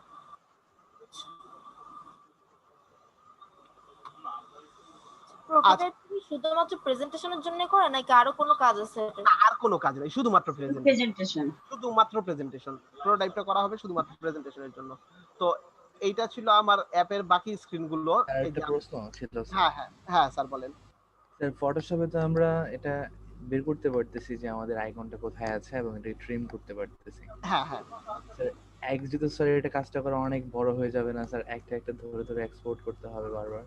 একটা ধরে এক্সপোর্ট করতে হবে, একটাকে ধরে এক্সপোর্ট করে দিবেন। এক্সপোর্ট করার সময় একটা অপশন পাবেন যে আপনি ফুল এই আপনার আর্টবোর্ডে যত এলিমেন্ট আছে সবগুলোকে একসাথে পিএনজি তে এক্সপোর্ট করবেন, নাকি যেই এলিমেন্টটাকে আপনি সিলেক্ট করছেন সেইটাকে এক্সপোর্ট করবেন। তো আপনি দিয়ে দিবেন যেই এলিমেন্ট আপনার সিলেক্ট অবস্থায় আছে সেটাকে এক্সপোর্ট করবেন। এইভাবে করতে হবে। আচ্ছা স্যার, ঠিক আছে, বুঝতে পারছি স্যার। আচ্ছা, তো এইটা ছিল আমার এই অ্যাপের স্ক্রিনগুলো, আপনারা হয়তো দেখতে পাচ্ছেন। এটা ছিল আমার স্প্ল্যাশ স্ক্রিন, এই যে পাশে দেখাচ্ছে স্প্ল্যাশ স্ক্রিন, যেটা আমি জিআইএফ করে প্রেজেন্টেশন করে দেখাইছিলাম যে এইভাবে লোডিং হবে। এটা ছিল আমার পরবর্তী স্ক্রিন, যেটা কিউআর কোড স্ক্যান করে লগইন করতে হবে। এর পরবর্তী স্ক্রিন ছিল এই যে লগইন। যদি সে কিউআর কোড স্ক্যান না করে লগইন করতে চায় ম্যানুয়ালি, তো লগইনের অপশনটা এইটা, এই যে লগইন করবে এইভাবে, নাম দিবে, ইমেল দিবে, পাসওয়ার্ড দিবে, লগইন করবে। এর পরবর্তী অপশন ছিল আমাদের রেজিস্ট্রেশন। সে পরে রেজিস্ট্রেশন করতে হবে। লগইন করার পরে বা লগইন না করে সরাসরি প্রথমে এই রেজিস্ট্রেশন করে নিতে পারবে। এই যে রেজিস্ট্রেশনের স্ক্রিন দেখেন আবার দুইটা, এই যে স্ক্রিন 1 স্ক্রিন 2। কেন দুইটা? কারণ শাফল করে কিছু অংশ নিচে চলে গেছে। এটাকে আমি প্রোটোটাইপ করে দেখাই নাই, আমি দুইটা স্ক্রিনে জেপিজি তে সেভ করে ক্লায়েন্টকে দিয়েছি। আর পিএইচডি তে কিন্তু একটাতেই আছে পুরো জিনিসটা, পিএইচডি তে পুরোটা একটা জিতেই আছে। আর জেপিজি তে আমি দুইটা আলাদা করেছি। এই যে একটা শাফল করে নিচে চলে গেছে, এই যে শাফলের বাকি অংশই দেখেন, কনফার্ম পাসওয়ার্ড এবং বাকি অংশ। রেজিস্ট্রেশনে ক্লিক করবে, রেজিস্ট্রেশনে যাবে। আর বাটনের সাইজ, বাটনের টেক্সট সাইজ, এগুলো সব আমাদের ওয়েবসাইটের মতো। এরপরে আসি আমরা রেজিস্ট্রেশন স্ক্রিনের এই যে ফুল স্ক্রিনও দেখানো আছে জেপিজি তে, এই যে ফুল স্ক্রিন। তো ফুল স্ক্রিন তো মোবাইলে ধরবে না, তো বাকি অংশ এইভাবে দেখাই দিই। তো রেজিস্ট্রেশনের পরে আমি দেখাচ্ছি কি পকেট কোনটা। আপনার একটা মেনু বের হয় সাইড থেকে, লেফট থেকে বের হয়, অনেক সময় রাইট থেকে বের হয়। এইটা হচ্ছে সেই পকেটটা। এই যে এইটাতে ক্লিক করলে তার এইরকম ভাবে পকেটটা আসবে। পকেটটা দেখলে আপনারা বুঝতে পারবেন যে কি কি থাকবে। হোম থাকবে, about company, profile, settings, FAQ, support. যেটাতে ক্লিক করবে সেই অপশনটাই সে চলে যাবে। আর এই কন্ট্রোলারটাই আমাদের নিচেও দেওয়া আছে। আপনারা কিন্তু অলরেডি দেখছেন যে হোম ছিল, অ্যাবাউট, ও স্যার এটা ওই যে যতক্ষণ আমি ইনফরমেশন বলতেছিলাম সেটা ছিল অ্যাবাউট কোম্পানি। এই দেখেন আইকনের সাথেও সিমিলারিটি আছে। Profile, settings, FAQ, support. তো এফএকিউটা কিন্তু আবার নিচে দেওয়া নাই কন্ট্রোলে। তো এফএকিউতে যাইতে হলে তার এই জায়গা থেকেই যেতে হবে, টার্মস এন্ড কন্ডিশনে যাইতে হলে তার এই জায়গা থেকেই যেতে হবে, এবং প্রাইভেসি পলিসিতে যেতে হলে, এই তিনটা অপশনে যেতে হলে তার এই জায়গা থেকেই যেতে হবে। কেন আমি এই তিনটাকে এই জায়গায় রাখছি? কারণ এই তিনটা ক্লায়েন্টের খুব বেশি একটা প্রয়োজন পড়ে না যাওয়ার। তো এই তিনটাকে বাদে আমার যেগুলো খুব বেশি প্রয়োজন পড়ে সেই কন্ট্রোলারটা আমি নিচে দিয়ে দিছি। আর লগ আউট তো আপনারা বুঝতেছেন, ক্লিক করলে লগ আউট হবে। আচ্ছা, এরপরে আসেন এই যে এটা হচ্ছে তার প্রোফাইল, এই যে প্রোফাইল পেজে আসলে তার প্রোফাইলটা এরকম ভাবে দেখাবে এবং সেখান থেকে সে এডিট প্রোফাইলে গিয়ে প্রোফাইল এডিট করতে পারবে। তো প্রোফাইল এডিটের স্ক্রিনও আমি দেখা দিচ্ছি, এটা হচ্ছে প্রোফাইল এডিট। এই যে দেখেন এডিটে ক্লিক করছে, যে এখন বাটন চেঞ্জ হয়ে এডিট প্রোফাইল চেঞ্জ হয়ে গেছে সেভ, সেভ নাম হয়ে গেছে। তো এই জায়গায় নেম দিবে, ইমেল দিবে, অল্টারনেটিভ মোবাইল নাম্বার, অ্যাড্রেস যা দেওয়ার দিবে দিয়ে সে সেভ করতে পারবে। এরপরে আসি edit profile screen. Edit profile screen তো দেখলাম, ও আচ্ছা এটা দুইটা পার্টে করা হয়েছে, কারণ শাফল করে নিচে যেতে হবে, আবার ডিস্ট্রিক্টও আছে, থানাও আছে, আর পুরোটা আবার একটাতে দেখানো হয়েছে, এই যে পুরোটা একটাতে দেখানো হয়েছে। এরপরে তারা দেখাইতে বলছিল সেটিংস অলরেডি আমরা দেখে আসছি, সেটিংসে কি কি থাকবে। তারপরে দেখাতে বলছিল আমাদের সাপোর্ট, এই যে সাপোর্টের জন্য তার যে জায়গায় যেতে হবে সেখানে গেলে সে ফোন করতে পারবে এবং ফোনে ক্লিক করলে এই ফোনটা ফোন থেকে চলে যাবে, কল থেকে চলে যাবে আপনার মোবাইল থেকে। তো এটা আপনার কাজ না, আপনি জাস্ট ফোন নাম্বার দিয়ে দিলেন, এটা কাজ হচ্ছে ডেভেলপারের, কিভাবে ইন্টিগ্রেশন করবে। মেইলেও সেম, মেইলে ক্লিক করবে, তার মেইলে নিয়ে যাবে এবং মেইল থেকে যে মেইল করে দিতে পারবে। এই জায়গা থেকে সে একটা ফর্ম সাবমিট, মানে তার কোয়েরি করতে পারবে, ফর্ম সাবমিট করে দিলে সেই কোয়েরিটা তার আমার মেইলে চলে আসবে, মানে যে অ্যাপটা কন্ট্রোল করতেছে তার মেইলে চলে আসবে। তো এইটার মধ্যেও সেম অবস্থা, এইটার যে শেপটা সেটা ওয়েবসাইটে যেমনটা দিয়ে আসছি আমরা, 30 পিক্সেল অথবা 40 পিক্সেল হাইট, এরপরে ভিতরে টেক্সট 14 অথবা 16 পিক্সেল সেম আছে, 14 অথবা 16 পিক্সেল। আমি এর আগেও দিন আপনাদের বলছিলাম এটার কালার হবে 999, এটা তো সেম 999 কালার দেওয়া আছে, সব সেম ওয়েবসাইটের মতোই মোটামুটি, শুধু সাইজটা একটু ছোট। তারপরে এই যে এফএকিউ পেজ, এটাকে বলা হয় অ্যাকর্ডিয়ান মনে হয়, এটাকে বলা হয় মনে হয় অ্যাকর্ডিয়ান। তো এই যে অ্যাকর্ডিয়ান দেওয়া আছে, এটা কি হচ্ছে, ক্লিক করলে এটার নিচে এই টেক্সটটা বের হবে। আমি লরিমিশন দিয়ে রাখছি, ক্লায়েন্ট তার আমাদের ক্লায়েন্ট আর কি তার নিজের কন্টেন্ট বসায় নিবে। তো এই জায়গায় ক্লিক করবে, বাকি টেক্সটে বের হবে, সেটা পড়তে পারবে, আবার ক্লিক করবে অফ হয়ে যাবে। তো এটা অন করতে পারবে, অফ করতে পারবে। দেখেন এটা অন অবস্থায় আছে, এটা অফ অবস্থায় আছে। এফএকিউর পরবর্তী সময় টার্মস এন্ড কন্ডিশন, এই যে terms and condition, 1 number terms এটা, 2 নাম্বার টার্মস এটা হচ্ছে টাইটেল এবং এটা হচ্ছে টেক্সট, টার্মস এর ডিটেইলস বলতে পারেন। 3 নাম্বার টার্মস, এবং এর নিচে আরো কিছু আছে, শাফল করে দেখতে হবে তার। তো এই টার্মস এন্ড কন্ডিশন পর্যন্তই ছিল আমাদের এই অ্যাপের স্ক্রিনগুলো। তো এই ছিল মোটামুটি অ্যাপের স্ক্রিনগুলো সম্পর্কে। তো অ্যাপ নিয়ে কি আর কিছু জানার আছে স্যার আর ম্যামের? আমার মনে হয় না অ্যাপ নিয়ে আপনাদের খুব বেশি একটা ঝামেলা হবে, ওয়েবসাইট থেকে কিন্তু ইজি অ্যাপ তৈরি করা।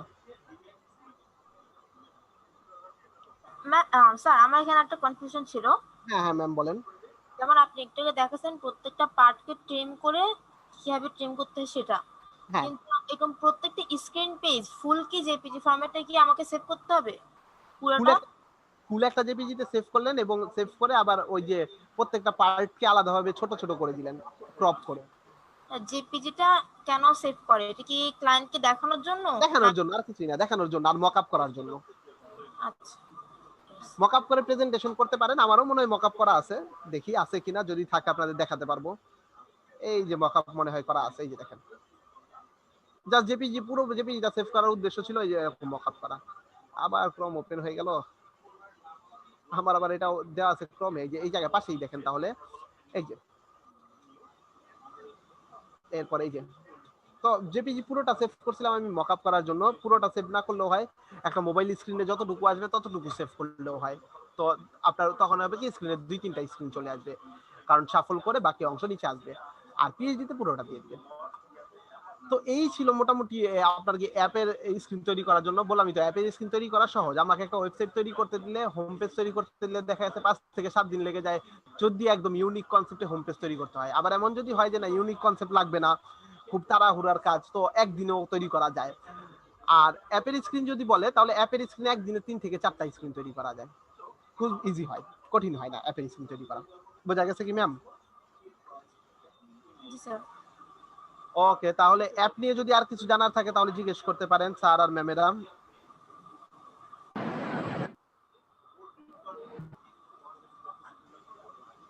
Hello sir. হ্যাঁ স্যার বলেন। স্যার এইটা তো আপনি মকআপ করলেন, কিন্তু প্রেজেন্টেশন যখন করা হয় তখন কি মানে সবগুলো স্ক্রিন নিয়ে কোনো টেক্সট লিখে কোনো কিছু করা হয়? বুঝি নাই স্যার, একটু আবার বলবেন। আপনি যেটা করছেন এখানে তো যে ছবিটা পাশে ওপেন আছে এটা তো মকআপ করা না? হ্যাঁ মকআপ করা। আর যখন আমরা প্রেজেন্টেশন করে মানে করব তখন কি সবগুলো স্ক্রিনকে ওখানে ইনক্লুড করতে হয় এবং ওখানে কোনো টেক্সট বা কোনো কিছু লেখা লাগে?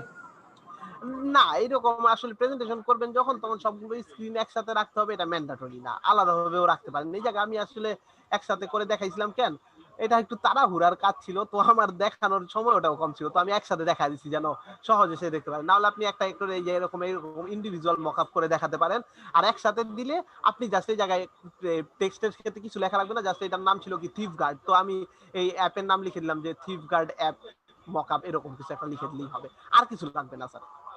তাহলে স্যার মকআপ আর প্রেজেন্টেশনের মধ্যে পার্থক্য হলো কি, মানে মকআপ করেই আমরা প্রেজেন্টেশনটা করতেছি। মকআপটা কেন করতেছি? প্রেজেন্টেশন করার জন্যই তো স্যার। আপনি যদি চান অন্যভাবে প্রেজেন্টেশন করবেন, একদম নিজে হাতে প্রেজেন্টেশন করবেন, যেটা আমরা ধরেন এই যে একটা থিম ফরেস্টের একটা ফাইলের মধ্যে দেখতে পারি যে ক্লিক করলাম, এর মধ্যে একটা প্রেজেন্টেশন আলাদাভাবে করা আছে, মকআপ দিয়ে না, নিজে হাতে করা আছে, ওইভাবেও করতে পারেন। আমরা মকআপ দিয়ে করি কেন? কারণ এটা আমার সময় অনেক বেশি বাঁচায়, তো এইভাবেও করতে পারি, আর একদম নিজে হাতে ধরে নিজের মতো করে প্রেজেন্টেশনও করতে পারি। এই যে দেখেন, এই জায়গায় একটা প্রেজেন্টেশন বলতে পারেন, এটা কিন্তু সে নিজে হাতে ডিজাইন করে একটা প্রেজেন্টেশন তৈরি করছে, আবার জিআইএফ ও তৈরি করে দিচ্ছে এই জায়গায়। তো এইরকম প্রেজেন্টেশনও আপনি করতে পারেন, আপনার ইচ্ছা এটা।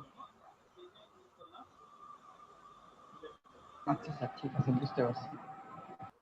আচ্ছা স্যার, হ্যাঁ ম্যাম, ক্লায়েন্ট মোবাইল অ্যাপস এর ক্ষেত্রে মানে অনেকগুলো তো পেজ হয়, পিএইচডি করা, হ্যাঁ পিএইচডি তে করা তো অনেক ঝামেলা।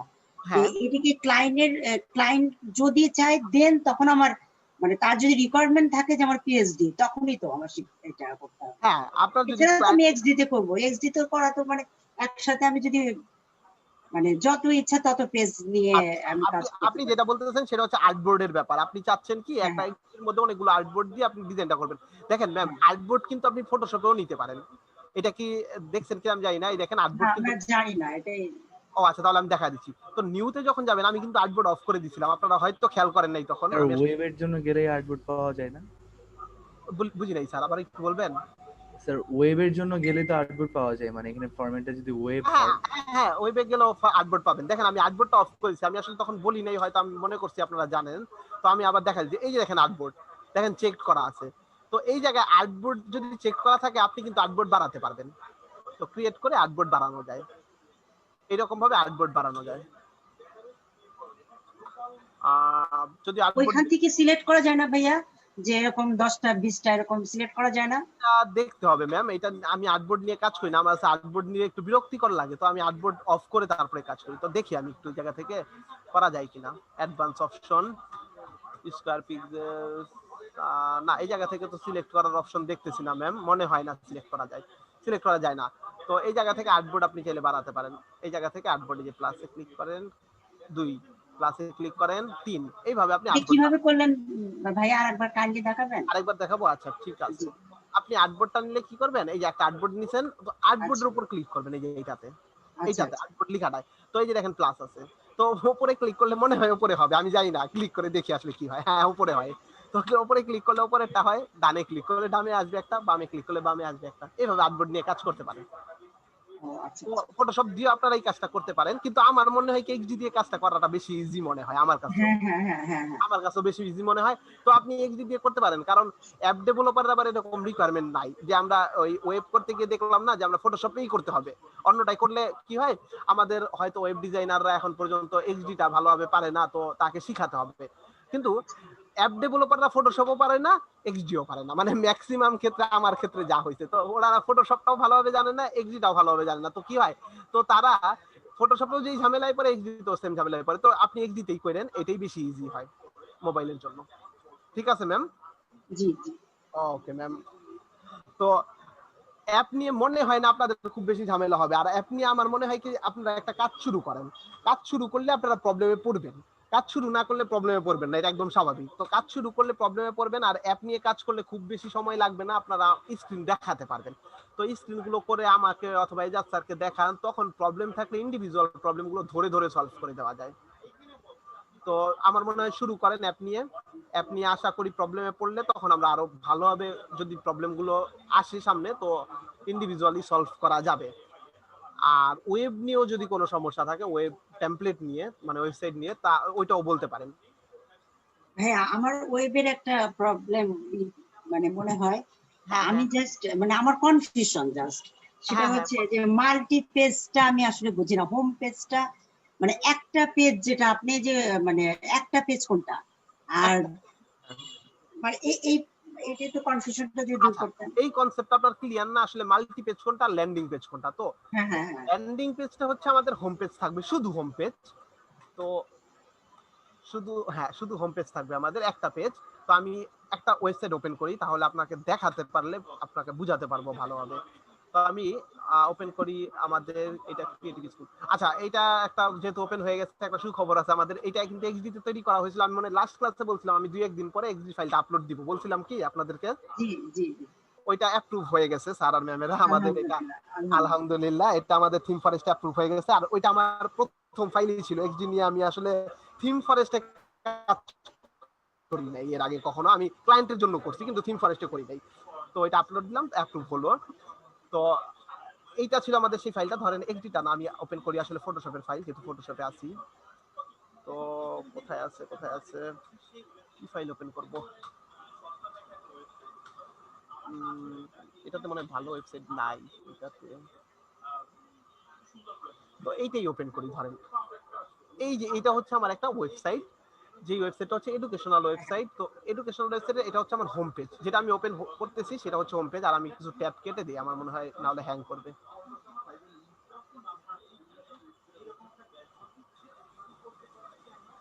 না, ফাইবারে তো দেখলাম ভাইয়া অনেকগুলো পেজ, যে এই পেজ এত, এই জন্য কনফিউশনটা। হ্যাঁ আপনার আমার নিজেরও একটা গিগ আছে ইউআই ইউএক্স নিয়ে। তো আমি নিজেও কি করি, আমি ল্যান্ডিং পেজ হলে একরকম প্রাইস হয়, মাল্টি পেজ হলে আরেক রকম প্রাইস হয়। হ্যাঁ জি জি জি, এই জন্য একটু কনফিউশন। আপনি ম্যাক্সিমাম টাইমই মাল্টি পেজের কাজ পাবেন, ল্যান্ডিং পেজ কিন্তু খুব কমই পাওয়া যায়। ক্লায়েন্ট ম্যাক্সিমামই চায় কি মাল্টি পেজ বলতে অনেক পেজ করতে হবে এমনটা না। ক্লায়েন্ট মাল্টি পেজ মানে হচ্ছে 3টা 4টা 5টা, এর থেকে বেশি চায় না। থ্যাংক ইউ ভাইয়া দেখার জন্য। না, থ্যাংক ইউ ম্যাম। আপনারা আসলে বললেন যে আসলে কোনটা দেখাতে হবে, তো আমি দেখা দিল। তো অনেক কিছু আমার মনে না থাকলে দেখা যায় স্কিপ হয়ে যেতে পারে। আপনাদের যেটা প্রবলেম হয় সেটাই বলবেন, সমস্যা নেই। তো ফাইল ওপেন, ট্যাব কিছু বন্ধ করতে হবে। আর যেই ফাইলটা ওপেন করেছি সেই ফাইলটা দুর্ভাগ্যবশত একটু বড় করে ফেলছিলাম, মানে ইমেজের ফাইল সাইজ গুলো একটু বড় ছিল। তো ফাইলটা একটু ভারী।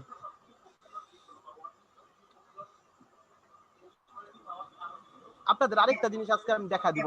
এইটাই আমার কনফিউশন, এই যে আপনার টোটাল একটা মানে ওয়েবসাইট, এইটাকে কি বলে? এটা কি? এই যে টোটাল একটা ওয়েবসাইট দেখতেছেন, এটা হচ্ছে ল্যান্ডিং পেজ। এটা হচ্ছে ল্যান্ডিং পেজ। এটাকে বলে ল্যান্ডিং পেজ। এটা হচ্ছে ল্যান্ডিং পেজ। এটার মধ্যে শুধু মাল্টি পেজটা ভাই, মাল্টি পেজ কখন হবে যদি এটার মধ্যে ইনার পেজ দেই। এটা কিন্তু মাল্টি পেজ ওয়েবসাইটই, কারণ আমি এটার সাথে ইনার পেজ দিয়ে দিছিলাম, ইনক্লুড করা ছিল। ধরেন এটার মধ্যে ইনার পেজ নাই, আপনি একদম ধরেনই যে এটার মধ্যে ইনার পেজ নাই, শুধু হোম পেজ আছে। তো এটাই হচ্ছে আমার ল্যান্ডিং পেজ। শুধুমাত্র হোম পেজ দিয়েও কিন্তু এই ওয়েবসাইটটা আমরা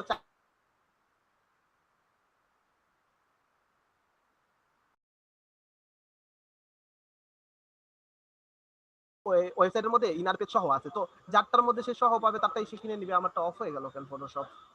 তারটাই সে কিনে নিবে, কারণ তার দরকার হচ্ছে মাল্টি পেজ সহ। তো এই জন্য আমরা বলি সবসময়, মানে theme forest landing page approve করে, কিন্তু আপনাদেরকে সবসময় একটু বলি যে আপনারা চেষ্টা করেন মাল্টি পেজ করার, কারণ মাল্টি পেজ করলে প্রত্যেকটা সেকশনের একটা করে পার্ট থাকবে। আমি এটাকে ওপেন করি ব্রাউজার, এটাই আমি দেখাচ্ছি। ব্রাউজারে ওপেন করি, ওপেন করার পর দেখেন প্রত্যেকটা পার্ট আছে। প্রথমে কি আছে, এটা হচ্ছে আমার ওয়েবসাইট। তো এই ওয়েবসাইটের মধ্যে প্রথমে আছে আমার একটা হেডার পার্ট, তারপরে আছে আমার একটা ব্যানার পার্ট, তারপরে হয়তো আমার online class, online and offline support, life time support, এগুলো হচ্ছে আমার এক্সট্রা ফিচার বা এক্সট্রা সাপোর্ট বলতে পারেন। এরপরে আছে অ্যাবাউট আস পার্ট। তো দেখেন অ্যাবাউট আস পার্টের মধ্যে আমি বলে দিছিলাম নো মোর কিংবা এনরোল নাও। তো নো মোরে ক্লিক করলে ক্লায়েন্ট নো মোরে ক্লিক করলে যাবে কোথায়? নো মোরে ক্লিক করলে আরেকটা পেজ লাগবে। তো ওই পেজটাই আমি ডিজাইন করে দিচ্ছি। তো ওই পেজটা থাকলেই আপনার হয়ে গেল মাল্টি পেজ। এখন একটা পেজ থাকলে ওইটা হয়ে যাবে মাল্টি পেজ। তো এই যে দেখেন আমি নো মোরে ক্লিক করলে কই যাবে সেটা আমি ডিজাইন করে দিচ্ছি। এই যে নো মোরে ক্লিক করলে এই যে অ্যাবাউট আস পেজে চলে যাবে। দেখেন এই যে অ্যাবাউট আস লেখা আছে, এই যে পেজে চলে গেছে। এইখানে কি হচ্ছে, কন্টেন্ট বেড়ে গেছে।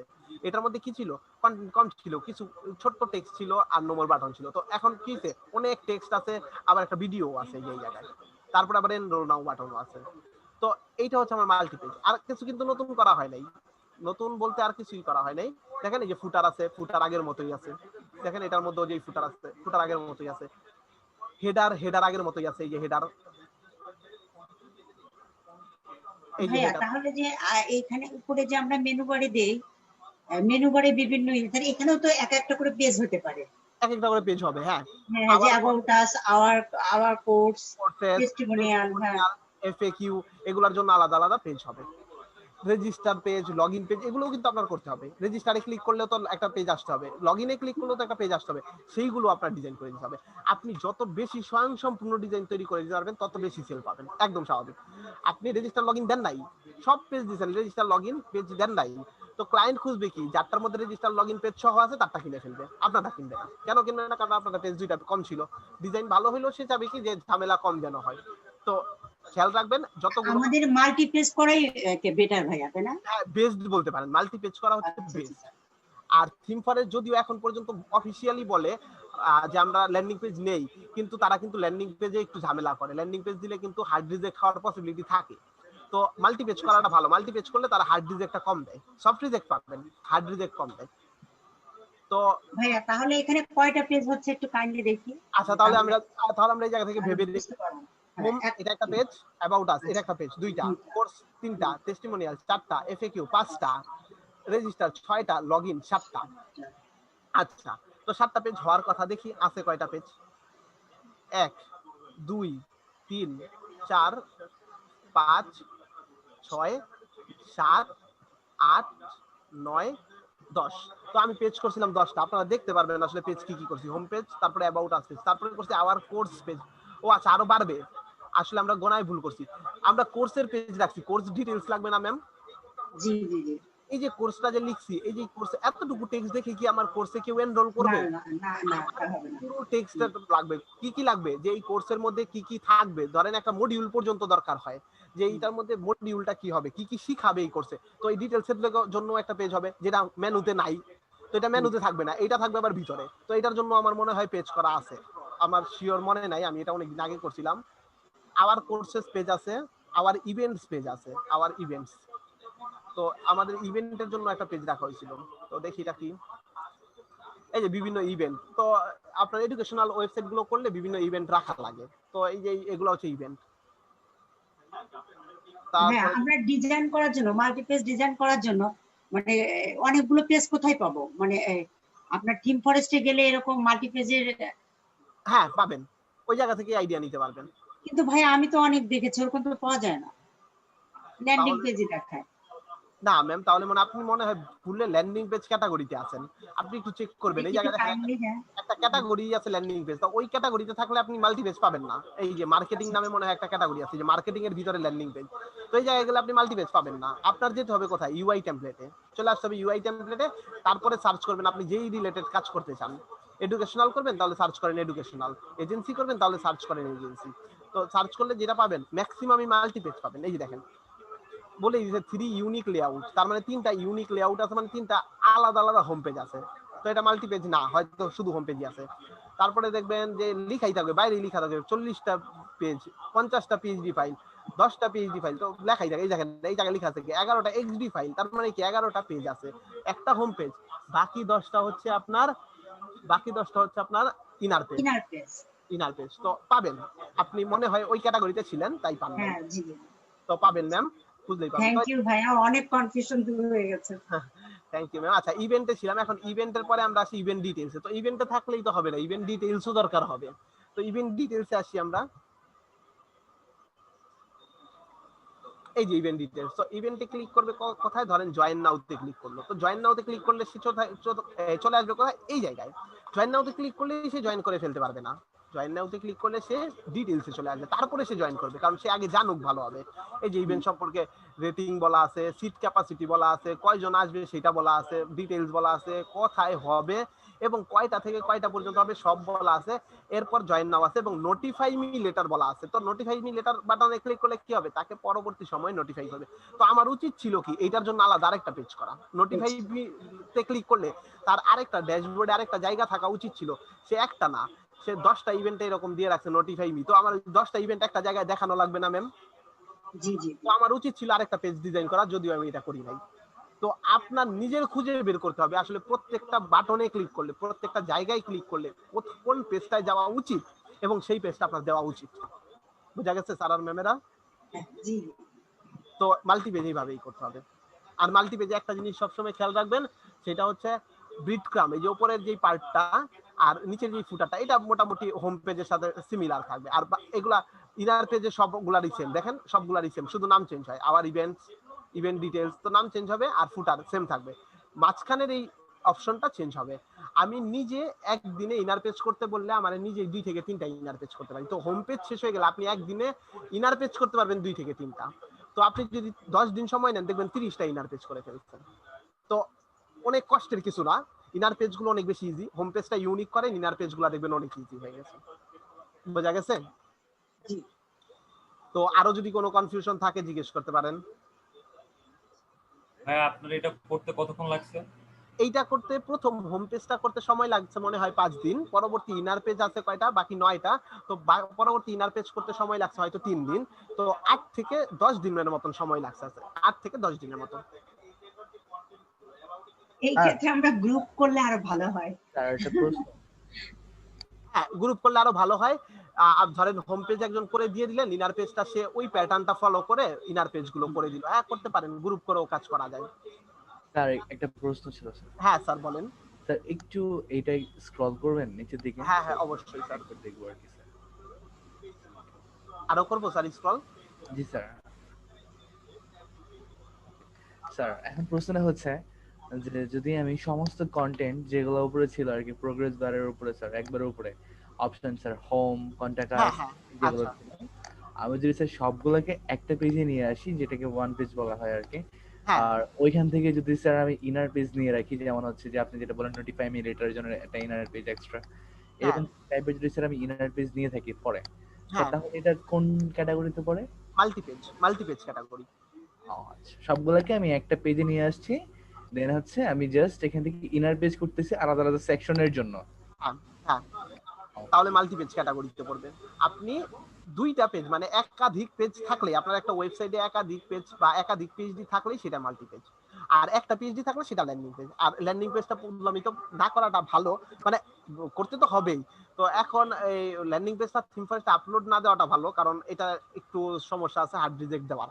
তো ল্যান্ডিং পেজটা না দিয়ে আপনারা মাল্টিপেজ দিয়েন, তাহলে স্যার একটু ল্যান্ডিং পেজ নিয়ে তো মানে কেউ কোনো কাজও করতে পারবে না। না করতে পারেন না। আবার কিছু ল্যান্ডিং পেজ কিন্তু থিম ফরেস্টে আছে অলরেডি, অনেক ল্যান্ডিং পেজও পাবেন। তো অ্যাপ্রুভ হয় একেবারে, আপনার মধ্যে ল্যান্ডিং পেজটা হয় মনে হয় স্যার পোর্টফোলিও সাইডের জন্য। হ্যাঁ হ্যাঁ পোর্টফোলিওর জন্য ল্যান্ডিং পেজ করা হয়। তো আপনার দরকার সেল সাথে, তো ল্যান্ডিং পেজের সাথে যদি মাল্টিপেজ করেন, মানে মাল্টিপেজ যদি করেন তাহলে সেলটা একটু বেশি পাবেন, এই হচ্ছে বিষয়। তো আর থিম ফাইবারেও যদি আপনি বলেন সেম, ল্যান্ডিং পেজের ক্লায়েন্টও পাবেন, মাল্টি পেজেরও ক্লায়েন্টও পাবেন। মাল্টি পেজের ক্লায়েন্ট একটু বেশি পাবেন ল্যান্ডিং পেজের তুলনায়, মাল্টি পেজে প্রাইস একটু বেশি পাবেন। মাল্টি পেজ কাজ করে আপনার জন্য লাভ বেশি হবে ল্যান্ডিং পেজ থেকে, কারণ হোম পেজেই কষ্টটাই থাকে প্রথমে হোম পেজে, আর ইনার পেজে কষ্ট থাকে না, ইনার পেজে কষ্ট কমে যায়, কারণ হোম পেজেরই কপি ডিজাইন থাকে। হোম পেজে যে ডিজাইনটা থাকে সেটারই অনেকটা কপি থাকে ইনার পেজে। Hello sir. হ্যাঁ স্যার। স্যার এই যে 404 পেজ, এটা কি স্যার মানে একটা 404 ইলাস্ট্রেশন আর একটা টেক্সট টেক্সট লিখে দিলে হবে মানে এটা? আচ্ছা 404টা আমি তাহলে ওপেন করি। 404 একেবারে আপনার উপর ডিপেন্ড করে আপনি কেমন দিবেন। আমি সাধারণত যেটা করি, যে দেখেন এই 404, এটাও যদি আপনারা মনে করেন আমি ডিজাইন করছি তাহলে কিন্তু ভুল। এই যে দেখতেছেন পাতা বই, এইগুলা কিন্তু আমি ফ্রি পিক থেকে নিয়ে এসে বসায় দিছি।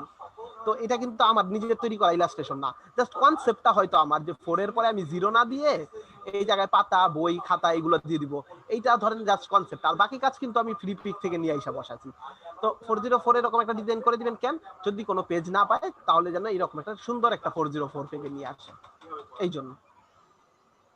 তো কনসেপ্ট আপনার উপর, আপনার ইচ্ছা আপনি আসলে কিভাবে করবেন। হ্যাঁ আমরা এই ইলাস্ট্রেশনের ব্যাপারটা, এটা যদি আমরা ধরেন অন্য মানে ফ্রি পিক বলেন আরো অনেক সাইট আছে যেখানে আমি পাবো, সেটা নিয়ে মানে বসালে এটা কপিরাইটের আওতায় পড়বো না? আপনি তো ইমেজ ফেলে দিবেন ম্যাম, সব শেষে তো ইমেজ ফেলে দিবেন। না না, আমি হচ্ছে এইটা বলতেছি যে ইলাস্ট্রেশন। হ্যাঁ ইলাস্ট্রেশনও ফেলে দিবেন ম্যাম, এই ইলাস্ট্রেশনও তো দিব না আমরা, সাবমিট করার সময় এটাকেও ফেলে দিব। জাস্ট এটা হচ্ছে মানে আপনার হচ্ছে মকআপ প্রেজেন্টেশনের জন্য, প্রেজেন্টেশনটা এটাকে বলতে পারেন ডেমনস্ট্রেশন। তো আপনি এটাকে ডেমো হিসেবে ইউজ করতেছেন, আর আপনি তো ওই জায়গায় বলেই দিচ্ছেন যে এই সবগুলো ইমেজ বা ইলাস্ট্রেশন সবই হচ্ছে ডেমো পারপাসে ইউজ করা। আমি এটা সবগুলা মেইন ফাইলে আপনি পাবেন না। আর ক্রেডিটে ওই জায়গায় একটা ডেসক্রিপশন তো থাকে, আমরা মনে হয় আপলোড দেওয়ার সময় দেখছিলাম একটা ডেসক্রিপশন দেওয়া লাগে। সো সেইখানে ক্রেডিট দেওয়া থাকে যে আমি আসলে কাকে ক্রেডিট দিচ্ছি। ইলাস্ট্রেশনের জন্য আমি বলে দিলাম ফ্রি পিকের কাছ থেকে আমি ইলাস্ট্রেশন নিছি, আর আপনাকে বলে দিলাম এনবাটার এলিমেন্টস থেকে ইলাস্ট্রেশন নিছি, তো আমি তো ক্রেডিট তাকে দিয়ে দিচ্ছি, প্রবলেম হয় না। মানে ইলাস্ট্রেশনের জন্য কি একদম লিংক সহ দিয়ে দেওয়া যায়, মানে ফ্রি পে কার থেকে নিছি? দিতে পারেন, আপনার ইচ্ছা হলে আপনি দিতে পারেন, কোনো সমস্যা নাই। আমি যদিও লিংক দিই না, কারণ লিংক দিলে অনেক লিংক দিতে হবে, অনেক ইলাস্ট্রেশন তো অনেক লিংক দেওয়া লাগবে। তো ইলাস্ট্রেশনের লিংকও দিতে পারেন, আবার আপনি লিংক না দিয়ে শুধু ওয়েবসাইটের নাম বলে দিতে পারেন যে ফ্রি পিকের থেকে ইলাস্ট্রেশন নিছি, শাটার স্টক থেকে ইলাস্ট্রেশন নিছি, তাহলেও হবে। স্যার এখানে কি প্রিমিয়াম অনেকগুলো থাকে তো ফ্রি পিকে প্রিমিয়াম ফাইল, তো ওগুলোকে ডাউনলোড করে ইউজ করা যায়? ওইটা ডাউনলোড করবেন কিভাবে? প্রিমিয়াম অ্যাক্সেস থাকা লাগবে তো আপনার। তাদের থাকে প্রিমিয়াম হ্যাঁ, অ্যাক্সেস আছে, যদি ধরেন নেওয়া আছে। হয় তাহলে ওগুলো কি নিতে পারবে, ইউজ করতে পারবে? ইউজ করতে পারবেন, কিন্তু সবশেষে ফেলে দিতে হবে ম্যাম আপলোড করার সময়, এটা কিন্তু মনে রাখতেই হবে। আচ্ছা, মানে আমি ইউজ করলে আমার কোন, আমি তো ফেলে দেবই। হ্যাঁ। যেমন ধরেন ফ্রি পিকে যখন আমরা আপলোড দেই তখন হচ্ছে আপনার ফ্রি পিকের শর্তই আছে, এমনিতে ফেলে দিতেই হবে। তারপরে ফ্রি পিকে যেমন শর্ত আছে যে কোনো কিছু নেওয়া যাবে না, আচ্ছা কপিরাইট, এটা ইউনিক হতে হবে সবকিছু, না মানে আপনার জেপিজির জন্য হলো। আচ্ছা না, এটা আপনার গিয়ে থিম ফরে সেটার জন্য ধরবে না, কারণ এই ইমেজটা ক্লায়েন্ট তার নিজের ইমেজই বসাবে, আপনি সুন্দর করার জন্য আচ্ছা। আপনি যে কোনোটা নিতেই পারেন, ধরে না। স্যার তাহলে তো আমরা রিসেলেবলের জন্য ইমেজ গুলো মানে শো করলাম ইমেজ দিয়ে, বাট মানে আমরা ফাইলটা দিব ইমেজ বাদ দিয়ে, মানে Image বাদ বাদ দিয়ে দিলাম। বাট এখানে যে আমরা যখন ফাইবার বা আপওয়ার্কে কাজ করি তখন কি করব? তখন তো ক্লায়েন্ট ডিরেক্ট ফাইলটা নিয়ে নেয় না। ক্লায়েন্ট যখন আপনি সরাসরি কাজ দিতেছে তখন কিন্তু ক্লায়েন্ট আপনাকে ইমেজও দিবে। এগুলো দিয়েই দেবে। আপনি ইমেজ না দিলে ক্লায়েন্টকে বলবেন ইমেজ দেওয়ার জন্য। ক্লায়েন্ট যদি ইমেজ না দেয় তাহলে আপনি ডেমনস্ট্রেশনের জন্য কোনো ইমেজ, যে কোনো ইমেজ বসাতে পারবেন এবং তাকে বলে দিবেন যে এই ইমেজটা কিন্তু এইখান থেকে নেওয়া, তুমি যদি এই ওয়েবসাইটটা লাইভ করো তাহলে কিন্তু তুমি কপিরাইট ক্লেমে পড়তে পারো, তো ইমেজ দাও, না হয় আমি ডেমো ইমেজ বসাবো। তো ক্লায়েন্ট বুঝে, আপনি যখন বলবেন তো হয় তুমি ইমেজ দাও, না হয় আমি ডেমো ইমেজ বসাবো, তখন ক্লায়েন্ট বুঝে যে ডেমো ইমেজ বসাবেন মানে সেই ইমেজ আর পরবর্তী সময় ইউজ করা যাবে না। তো আমি নিজেও এটাই করি, ম্যাক্সিমাম টাইম ক্লায়েন্ট পাই তারা ইমেজ দিতে পারে না, আমি বলি যে হয় তুমি আমাকে ইমেজ দাও, না হয় আমি তোমার ডেমো ইমেজ বসাবো, ডেমো কন্টেন্ট বসাবো। তো ক্লায়েন্ট যদি আমাকে পারমিশন দেয় তাহলে আমি বসাই দিই, তাহলে আমার আর কোনো ঝামেলা নাই। ক্লায়েন্ট কপিরাইট ক্লেম খাইলে ক্লায়েন্টের দোষ, কারণ ক্লায়েন্ট তো আমাকে দেয় নাই। ঠিক আছে স্যার, তো আপনাকে দিবে, ক্লায়েন্ট আপনাকে দিয়ে দিবে ইমেজ। অনেক সময় মানে এমন হয় নাকি যে ফ্রি টিকেট প্রিমিয়াম লাইসেন্স কিভাবে ইউজ করা হয়? তখন আপনার যদি ফ্রি পিকের প্রিমিয়াম এক্সেস কিনে দেয় তাহলে আপনার যেটা ইচ্ছা সেটা নেবেন, অথবা আপনাকে যদি ইন্ডিভিজুয়াল কোনো একটা ফাইল কিনে দেয় তাহলে ওই ফাইলটা ইউজ করবেন, কোনো সমস্যা নাই। প্রিমিয়াম এক্সেস কেনা মানেই তো হচ্ছে সেটা আপনি কমার্শিয়াল ইউজ করতে পারবেন। ও ভাইয়া, এটা একটা প্রশ্ন। আমার যদি প্রিমিয়াম যদি আমি ইউজ প্রিমিয়াম মানে অ্যাক্সেস থাকে, মানে আমার প্রিমিয়াম কেনা থাকে, সেটা কি আমি ইউজ করতে পারবো কমার্শিয়াল? আপনি প্রিমিয়াম যদি কেনা থাকে সেটা ইউজ করতে পারবেন, কিন্তু দিতে পারবেন না শেষ পর্যন্ত, রিসেলেবলে দিতে পারবেন না। আপনি ক্লায়েন্টকে দিতে পারবেন, ক্লায়েন্টকে দিয়ে দেন সমস্যা নাই, কিন্তু রিসেলেবলে দিতে পারবেন না। ক্লায়েন্টকে দিলে কোনো প্রবলেম হবে না? আমি ক্লায়েন্টের কথাই বলছি। ক্লায়েন্টকে দিলে কোনো প্রবলেম হবে না, কিন্তু আমরা দেই না, কারণ কেন দিব? আমি একটা প্রিমিয়াম রিসোর্স কিনে নিছি, তো ক্লায়েন্টকে এটা দিয়ে দিলে ক্লায়েন্ট তো প্রিমিয়াম রিসোর্সটা ফ্রিতে পেয়ে গেল, তাই আমরা দেই না। ক্লায়েন্টকে দেওয়ার সময় কি করি, হয় যদি সর্বোচ্চ দিতেই হয়, ক্লায়েন্টকে যদি একটা ইলাস্ট্রেশন দিতেই হয় তাহলে কি করি, আমি এটাকে রাস্টার করে তারপরে দিয়ে দিই, ক্লায়েন্ট যেন এডিটর না করতে পারে, সে যেন আর ইলাস্ট্রেটরের মেইন ফাইল না পায়। আচ্ছা ভাইয়া, সবাই মনে হয় এটা জানে, আমি মনে হয় জানি না। 404 মানেটা কি ভাইয়া? আচ্ছা, 404 হচ্ছে একটা এরর, সার্ভার থেকে এইরকম এরর আসে, শুধু 404 না, 500, তারপরে 313, এরকম অনেক ধরনের এরর আসে সার্ভারের বিভিন্ন কারণে। তো এই এররটা যখন দেখায় সার্ভার থেকে তখন একটা 404 এইরকম আসে, আপনারা নেট চলে গেলে দেখেন না অনেক সময় একটা লেখা আসে যে এই সাইটে ঢুকতে পারতেছে না, রিফ্রেশ দেন কিংবা নেট কানেকশন চেক করেন, এরকম একটা লেখা আসে না? ওই লেখাটা কিন্তু সুন্দরভাবে আসে না, ওটা জাস্ট একটা লেখা থাকে, সুন্দর লাগে না দেখতে। যখন এরকম নেট কানেকশন না থাকবে, যখন এরকম ওয়েবসাইটকে পাবে না সার্ভারে, তখন এরকম সুন্দর একটা ডিজাইন আসবে যেন এই ডিজাইনটা দেখায়। অথবা এমন একটা পেজ কেউ সার্চ করলো, ধরেন আমরা এই জায়গায় কি নোটিফাই মি পেজটা ডিজাইন করি নাই, তো কেউ একজন আইসা নোটিফাই মি পেজে ক্লিক করলো, তো ওইটা তাই কই নিয়ে যাবে? পেজই তো নাই, তো তাকে নিয়ে যাবে এরকম একটা 404 পেজে। তো এইরকম একটা ডিজাইন দেখলেও সে খুশি হবে যে না কিছু নাই, তাও আমি একটা সুন্দর ডিজাইন দেখতে পাচ্ছি। তারপরে বাটন দিয়ে দিছি go back to home, click করবে, হোম পেজে নিয়ে যাবে। মানে এটা এররের জন্য, এটা এররের জন্য, হ্যাঁ যে কোনো এররে এটা আসবে।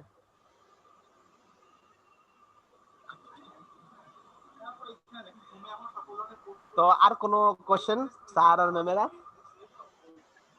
স্যার প্রোটোটাইপিং নিয়ে একটু প্রশ্ন ছিল স্যার, যে আমরা কি XD চাইতে ভালো প্রোটোটাইপিং কোনো অনলাইন টুল দিয়ে করতে পারি যেটা ফ্রি টুল, পেইড না? এই টুলের একটা নাম মনে ছিল, যদি আমি প্রোটোটাইপ করি না এই জন্য আসলে আমার নামগুলো খুব ভালো মনে নাই। আপনাদের একটু এটা দেখে নিতে হবে স্যার, আর না হলে একটু কষ্ট করে জাস্ট স্যারকে জিজ্ঞেস করে নিতে হবে, কারণ আমি স্যার প্রোটোটাইপ করি না। তো এটা দেখাতে গেলে আমি নিজেও ঝামেলায় পড়বো হয়তো কোন দিক দিয়ে। আচ্ছা ঠিক আছে ভাই। হ্যাঁ প্রোটোটাইপটা আপনারা একটু দরকার হলে জাস্ট স্যারকে জিজ্ঞেস করে নিয়েন। আর কঠিন কিছু না, প্রোটোটাইপ আপনারা দেখলেই বুঝবেন আসলে কিভাবে ড্র্যাগ এন্ড ড্রপ করে কাজ করতেছে, দেখলে আপনারা। XD এর প্রোটোটাইপ পারি, মানে এটাতে বেটার দরকার ছিল আর কি। এটার থেকে একটা বেটার প্রোটোটাইপের নাম আমার মনে ছিল, কি যেন নামটা আমি ভুলে গেছি স্যার, আমার যদি মনে পড়ে তাহলে আপনাদেরকে জানাই দিব sir. Thank you. Okay sir, thank you. তো আমার মনে হয় আপনারা যেটা করতে পারেন সেটা হচ্ছে ওয়েবসাইট এবং অ্যাপ দুইটা নিয়ে এই কাজ শুরু করেন। কাজ শুরু করলে আপনারা প্রবলেমে পড়বেন, আর প্রবলেমে পড়লেই হয়তো টাইম টু টাইম আমাকে হয়তো বাইজা স্যারকে নক দিবেন, তো আমরা প্রবলেমগুলো বলতে পারবো যে আসলে এটা কিভাবে সলভ করবেন। তাছাড়া আপনার কি এই কোনো পার্ট যদি একটু ডিজাইন দেখতে খারাপ হয় বা এই কনসেপ্টটা যদি ভালো না হয়, তাহলে আমরা ইন্ডিভিজুয়ালি চেষ্টা করতে পারবো যেন একটু ভালো কনসেপ্ট দেওয়ার, অথবা কোনো প্রবলেম হলে চেষ্টা করতে পারবো সেই প্রবলেমটা সলভ করে দেওয়ার, তাই না? তো আপনারা আমার মনে হয় কাজ শুরু করেন, ওয়েবসাইট নিয়েও শুরু করেন এবং অ্যাপ নিয়েও শুরু করেন। তো প্রবলেমে পড়লে তো আমরা আছি, চেষ্টা করবো সলভ করে দেওয়ার। ঠিক আছে স্যার আর ম্যামেরা? তো আর যদি কোনো কনফিউশন থাকে জিজ্ঞেস করতে পারেন।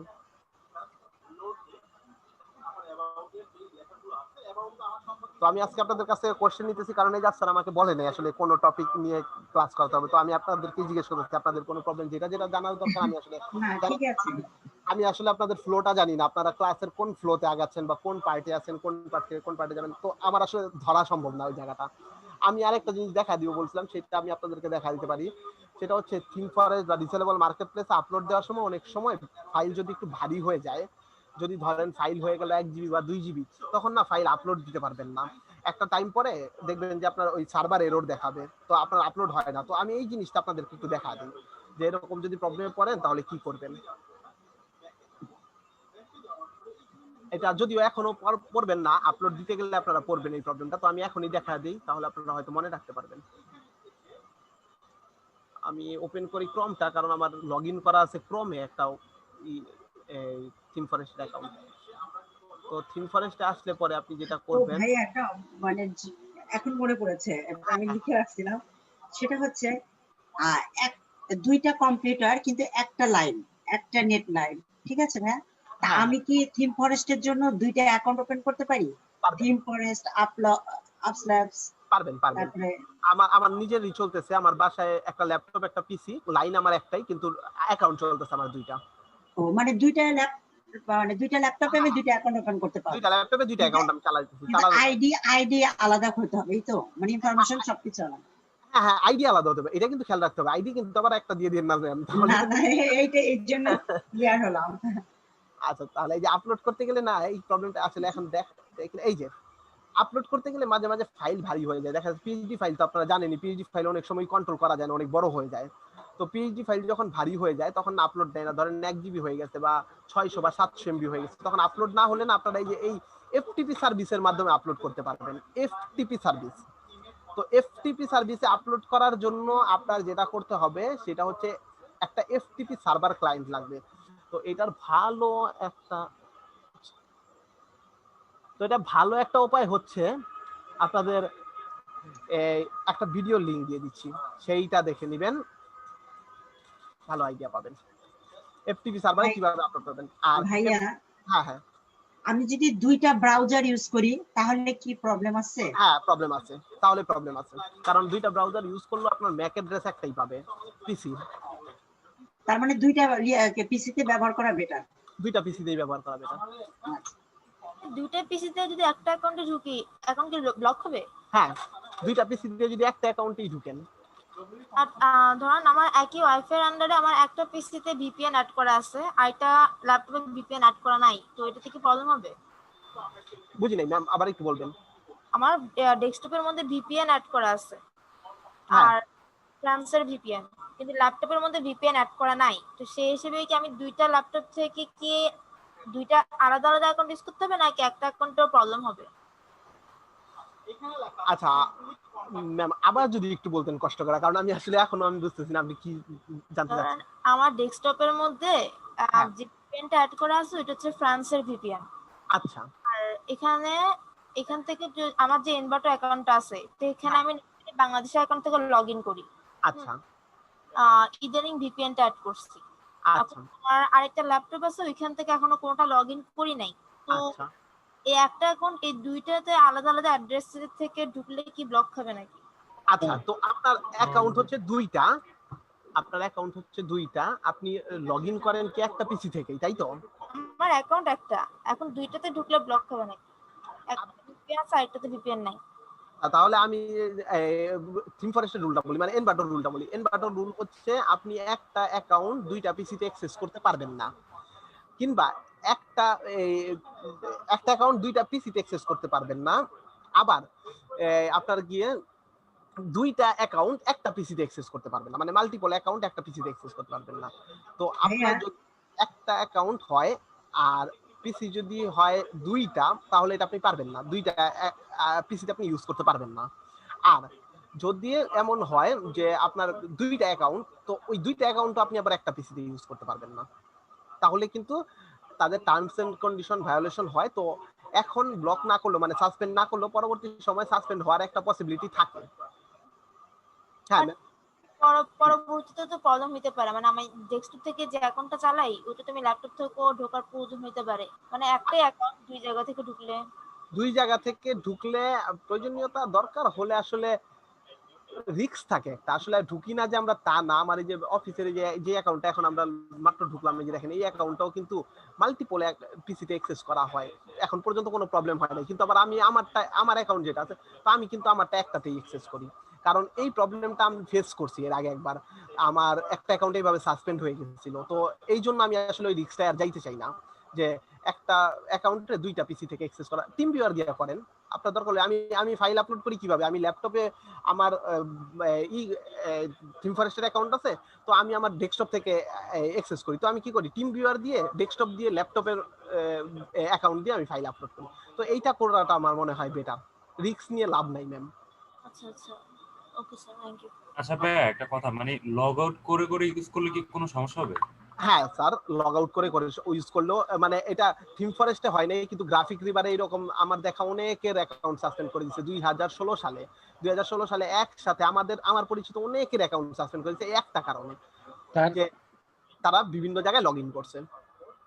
স্যার লগ আউট করার পরে তো কুকিজ এগুলা থেকে যায়, সেজন্য থেকে যায়। তো ওই যে ম্যাকের অ্যাড্রেসটা দেখে যে বারবার আরেক জায়গা থেকে বাউন্স করতেছে, তো এই কারণে না আসলে সাসপেন্ড করে। তারা সাসপেন্ড করলে তাদের সবচেয়ে বড় সমস্যা হয়েছে, তারা তাদের ভুল বুঝতে পারলেও না অ্যাকাউন্ট ফেরত দেয় না। যেমন আমার অ্যাকাউন্ট সাসপেন্ড করার পর তারা তাদের ভুল বুঝতে পারছে এবং তারা বলছে সরি, যে আমাদের ভুল হয়েছে, ভুল হওয়ার কারণে অ্যাকাউন্টটা সাসপেন্ড করেছি। কিন্তু তারা এটাও বলছে যে আমাদের ডিসিশন ফাইনাল, তারা সাসপেন্ড করেছে মানে সাসপেন্ড করেছে, আমার অ্যাকাউন্টটা ফেরত দেয়নি।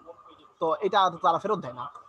তো একটা আর্নিং সোর্স যখন দাঁড়া যায়, তখন যদি সাসপেন্ড করে যায়, এটা কিন্তু একটা বিশাল লস, কারণ আপনার অনেকগুলো প্রোডাক্ট ছিল।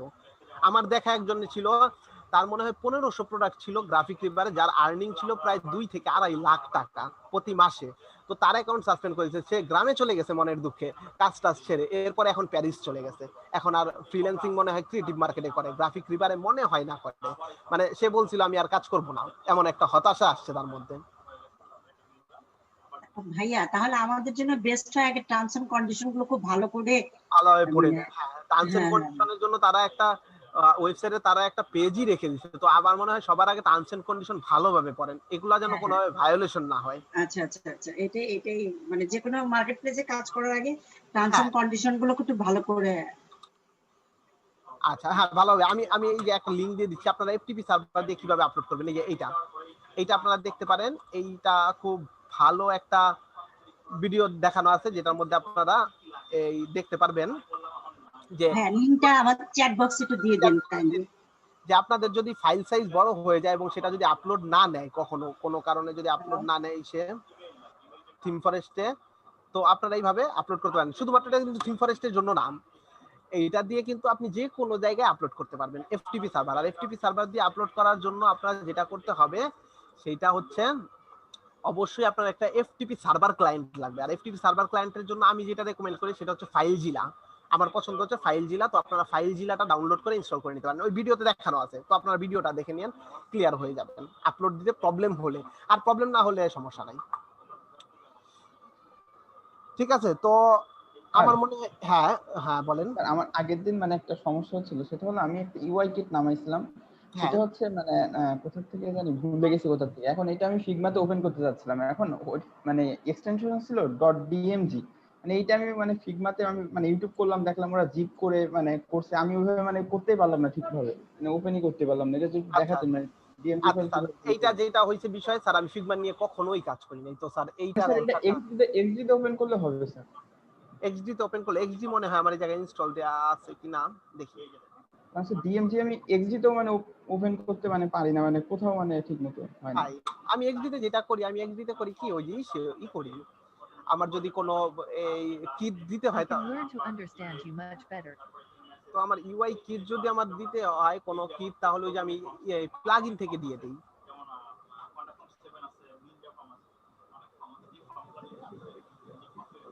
তো ভিএমজি ফরম্যাট এটা কিভাবে করে স্যার, এটা আমি না দেখেও বলতে পারবো না আসলে, কারণ আমি তো এরকম প্রবলেমে পড়ি নাই। আমি যেটা করি কিট দরকার হলে প্লাগইনে চলে আসি, প্লাগইন থেকে যে কোনো কিট ডাউনলোড করে নিই, ডাউনলোড করে ইনস্টল করি।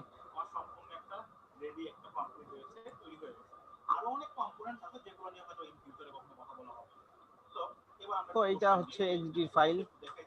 এইচডি তে অলরেডি কিছু ডিজাইন দেখাচ্ছে যেগুলো আগে করছিলাম। এইখানে ইউটিউব লিংক দেওয়া যাবে বা এরকম কোনো নিয়ে কথা বলা যাবে না, তাহলে যেটা হবে এইখান থেকে রিমুভ করে দেওয়া হবে। এখানে আচ্ছা, তো ওপেন তো করলাম স্যার একটা ফাইল, তো কি করব এখন? এই যে আমি ধরেন কোনো কিছু দরকার হলে আমি এই যে এই প্লাগইনে চলে আসি। স্যার আমার মানে আমার এক্সডি তো একটু মানে প্লাগইনের সমস্যা। আমি আগে এক্সডি ক্র্যাকটা ইউজ করতাম, পরে হচ্ছে যে ফ্রি ভার্সনটা মানে ওদের ওয়েবসাইট থেকে নিয়ে নিছি, অ্যাডোবি মানে ক্রিয়েটিভ ক্লাউড থেকে। এখন মানে আমি প্লাগইনে দিলে কিছুক্ষণ লোডিং দিয়ে এটা এরর দেখায়, মানে কোনো প্লাগইন অ্যাড করতে পারতেছি না। তাহলে স্যার একটু রিইনস্টল করে নিয়েন, আসলে প্রবলেম তাহলে তো বুঝতে পারতেছি না, কারণ এরর দেখানোর ভাইয়া আমারও সেম প্রবলেম, ওই এরর দেখাচ্ছে যে 3.6 3.5 এরকম এরর দেখায়।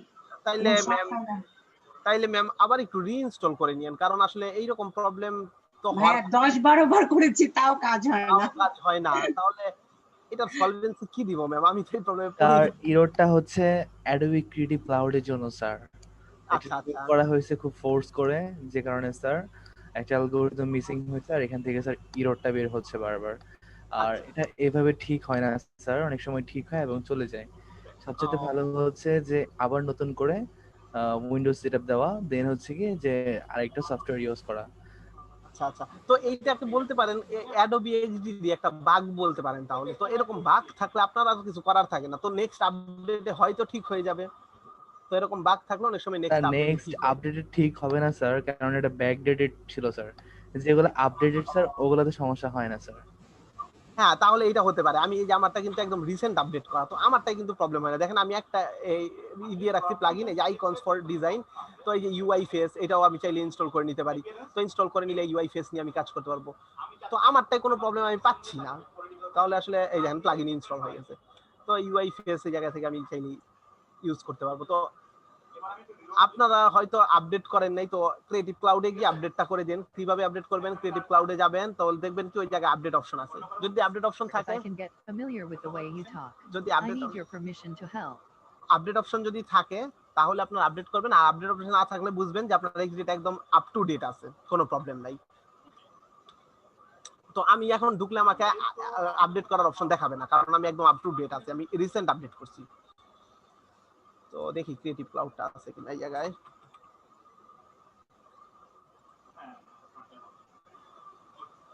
আচ্ছা, অন্য কোনো কোশ্চেন আছে? Loading creative cloud. কোশ্চেন আছে যার দেখেছি পারা যাবে একটা ওয়েবসাইট তৈরি করতে, তৈরি করা যাবে ওয়েবসাইট?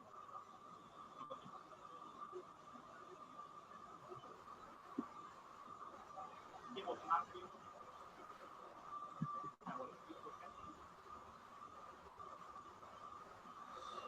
আচ্ছা, আমাদের তাসনিম হাসান ম্যাম মনে হয়, যাই হোক ম্যাম মনে হয় একটা ডাউনলোড লিংক দিয়েছেন। আচ্ছা, ক্রিয়েটিভ ক্লাউড কিন্তু মানে এই হ্যাঁ আমি দিছি, আমি ওই ও হচ্ছে এটা ক্র্যাক ভার্সন থেকে আমি ইউজ করতেছি, তো এটা আচ্ছা। ভালোভাবে ইউজ মানে কাজ করতেছে আর কি। আপডেট কোনটা? এই নিচেরটা যে এটা দিলা যেটা হাসান হাসান এটা দিয়েছো তুমি? জি জি জি, এটা হচ্ছে মানে ডাউনলোড লিংক মানে ক্র্যাক ভার্সন গুলো এই ওয়েবসাইটে সবগুলোই পাওয়া যায়। ঠিক আছে, তাহলে দেখেন আপনারা ডাউনলোড করে এটা দিয়ে হয়তো কাজ হয়ে যেতে পারে। আর আমি ক্রিয়েটিভ এই এক্সিট আমি কখনো ডাউনলোড করি না, আমি কি করি এই ক্রিয়েটিভ ক্লাউড থেকে ইনস্টল করে দিই। ক্রিয়েটিভ ক্লাউড থেকে ইনস্টল করে দিলে আর আমার এই জায়গায় ক্র্যাক করা লাগে না, তো চলে, ভালোভাবেই চলে। আর টাইম টু টাইম আপডেট দেওয়া লাগে, তো আমি আপডেট দিয়ে রাখি, যদিও এখন আসতেছেই না, আসলে এই জায়গায় জাস্ট পাশে দেখাবে আপডেট দিতে হবে কিনা। তো আমারটা আপডেট দিতে হবে না, আপনাদেরটা একটু দেখবেন আপডেট দিতে হবে। আপডেট দিলে তো সব টায়াল হয়ে যায়। না, সব ট্রায়াল হয় না, এক্সডি ট্রায়াল হবে না, এক্সডি বাদে সব ট্রায়াল হবে, এক্সডি হবে না। আমার তো তাই হয়েছে, সব কিছু টায়াল এক্সডি ট্রায়াল হয়ে গেছে, এক্সডি হয় না কিন্তু মানে হ্যাঁ হ্যাঁ হ্যাঁ সব ট্রায়াল। তাহলে কষ্ট না ভাইয়া টায়াল হয়ে গেলে? হ্যাঁ সব ট্রায়াল হবে এক্সডি বাদে, এক্সডি ট্রায়াল হবে না। তো বাকি এআই ফটোশপ সব ট্রায়াল হয়ে যায়। হ্যাঁ হ্যাঁ বাকিগুলো আপডেট দিবেন না, বাকিগুলো তো আমরা ক্র্যাক চালাইতেছি এই জন্য ট্রায়াল হয়ে যায়, তো আপনি বাকিগুলো দিবেন না, শুধু এক্সডি। তাহলে যদি ট্রায়াল দেখায় আমি ওটা কিছু না করলে এমনি ইউজ করতে পারবো, কোনো প্রবলেম হবে না? কোনো প্রবলেম হবে না, ইউজ করতে পারবেন। তার মানে আমার কোনো কিছু করার দরকার নাই, ট্রায়াল দেখালে দেখালো, না দেখালে কোনো প্রবলেম নেই। সেইটাই, আচ্ছা সেইটাই। হ্যাঁ অ্যাডোবি এক্সডি তো মনে ফ্রি তাই না? হ্যাঁ অ্যাডোবি এক্সডি ফ্রি, এখন পর্যন্ত ফ্রি আছে। এটা প্রিমিয়াম করবে দেখেন, কয়েকদিন পরে প্রিমিয়াম করে দিবে। কিন্তু ওখানে তো বায়ো লেখা আছে যে বাই, আমার অ্যাডোবি এক্সডি হ্যাঁ আছে, বাই আছে, কেন আছে সেটাও দেখাই। এই যে উপরে দেখেন, এই যে উপরে দেখেন, উপরে একটা অপশন বার থাকার কথা, ফটোশপে আছে না ম্যাম? হ্যাঁ হ্যাঁ, কিন্তু আমার এটাতে নাই, এটাতে নাই। এটার মধ্যে এটা কোনটা আছে, ম্যাকে পাবেন আপনি। এখন অ্যাপেল চালান, অ্যাপেল চালাইলে দেখবেন যে উপরের এই অপশনটা পাবেন, অ্যাপেল না চালাইলে উইন্ডোজে পাবেন না। তো বাই নাও করলে হয়তো এই অপশনটা পাবেন প্রিমিয়াম চালাইলে। তো এই হচ্ছে বিষয়, ফ্রিতে তো আর সবকিছু দেয় না। আর এখন আবার এক্সডিটা হচ্ছে, আগে হচ্ছিল না, মানে প্লাগইন এখন মানে করলাম দেখলাম এখন হচ্ছে। যাক, তাহলে মনে আপডেট হয়ে গেছে। যাই হোক, আপনি আরেকটু আপডেট দিয়ে রাখেন, হওয়ার কথা না হলে তাহলে আমিও চেষ্টা করব, দেখা যাক। আমারও তো হচ্ছে না, আমারটাও অনেক প্রবলেম করতেছে। দেখেন ম্যাম, প্রবলেম হয়তো আপডেট দিলে সলভ হয়ে যেতে পারে, বাগ থাকে তো, বাগ থাকে তো সেগুলো কি ফিক্স হয়ে যায় অনেক সময়। ঠিক আছে, তো আপনারা কাজ শুরু করেন, আমার মনে হয় না আর কোনো প্রবলেম হবে, কাজ শুরু করলেই প্রবলেমে পড়বেন। তো তখন তো আমরা আছি স্যার, চেষ্টা করব আপনাদেরকে সলভেন্সি দেওয়ার। ঠিক আছে জি ভাই। ওকে ম্যাম আর স্যাররা, তাহলে কাজ শুরু করেন এবং ততদিন পর্যন্ত ভালো থাকেন, যতদিন পর্যন্ত আমাদের নেক্সট ক্লাস না হয়। তো আপনাদের সাথে হয়তো নেক্সট কোনো ক্লাসে দেখা হতেও পারে নাকি? ইনশাআল্লাহ ইনশাআল্লাহ। আর আপনারা যেহেতু অনলাইন ব্যাচের আছেন তো সমস্যা নাই, আপনারা আসবেন, এসে আমাদের সাথে দেখা করে যাবেন। আমাদের অফিস এখন ওপেন আছে, তো আমিও মোটামুটি অফিসে 5 দিন আসতেছি, রবিবার আর সোমবার বাদে। তো যে কোনো দিন যে কোনো সময় আসলেই, মানে 11টা থেকে 8টার মধ্যে যে কোনো সময় আসলেই দেখা হবে। তো আপনারা আসবেন, এসেও দেখা করে যাবেন। ঠিক আছে? আর এটা কি আমাদের লাস্ট ক্লাস? আজকে লাস্ট ক্লাস কিনা এটা তো আমি বলতে পারবো না স্যার। আজ এটা না না লাস্ট ক্লাস কেন, আরো ক্লাস আছে। এটা স্যারকে জিজ্ঞেস করতে হবে এটা। আপু আর কয়টা ক্লাস আছে? আরো 2-3টা ক্লাস আছে। ঠিক আছে, তাহলে স্যার আর ম্যামেরা ভালো থাকেন ততদিন পর্যন্ত। আল্লাহ হাফেজ নাকি? জি আল্লাহ। আল্লাহ, ওয়ালাইকুম আসসালাম।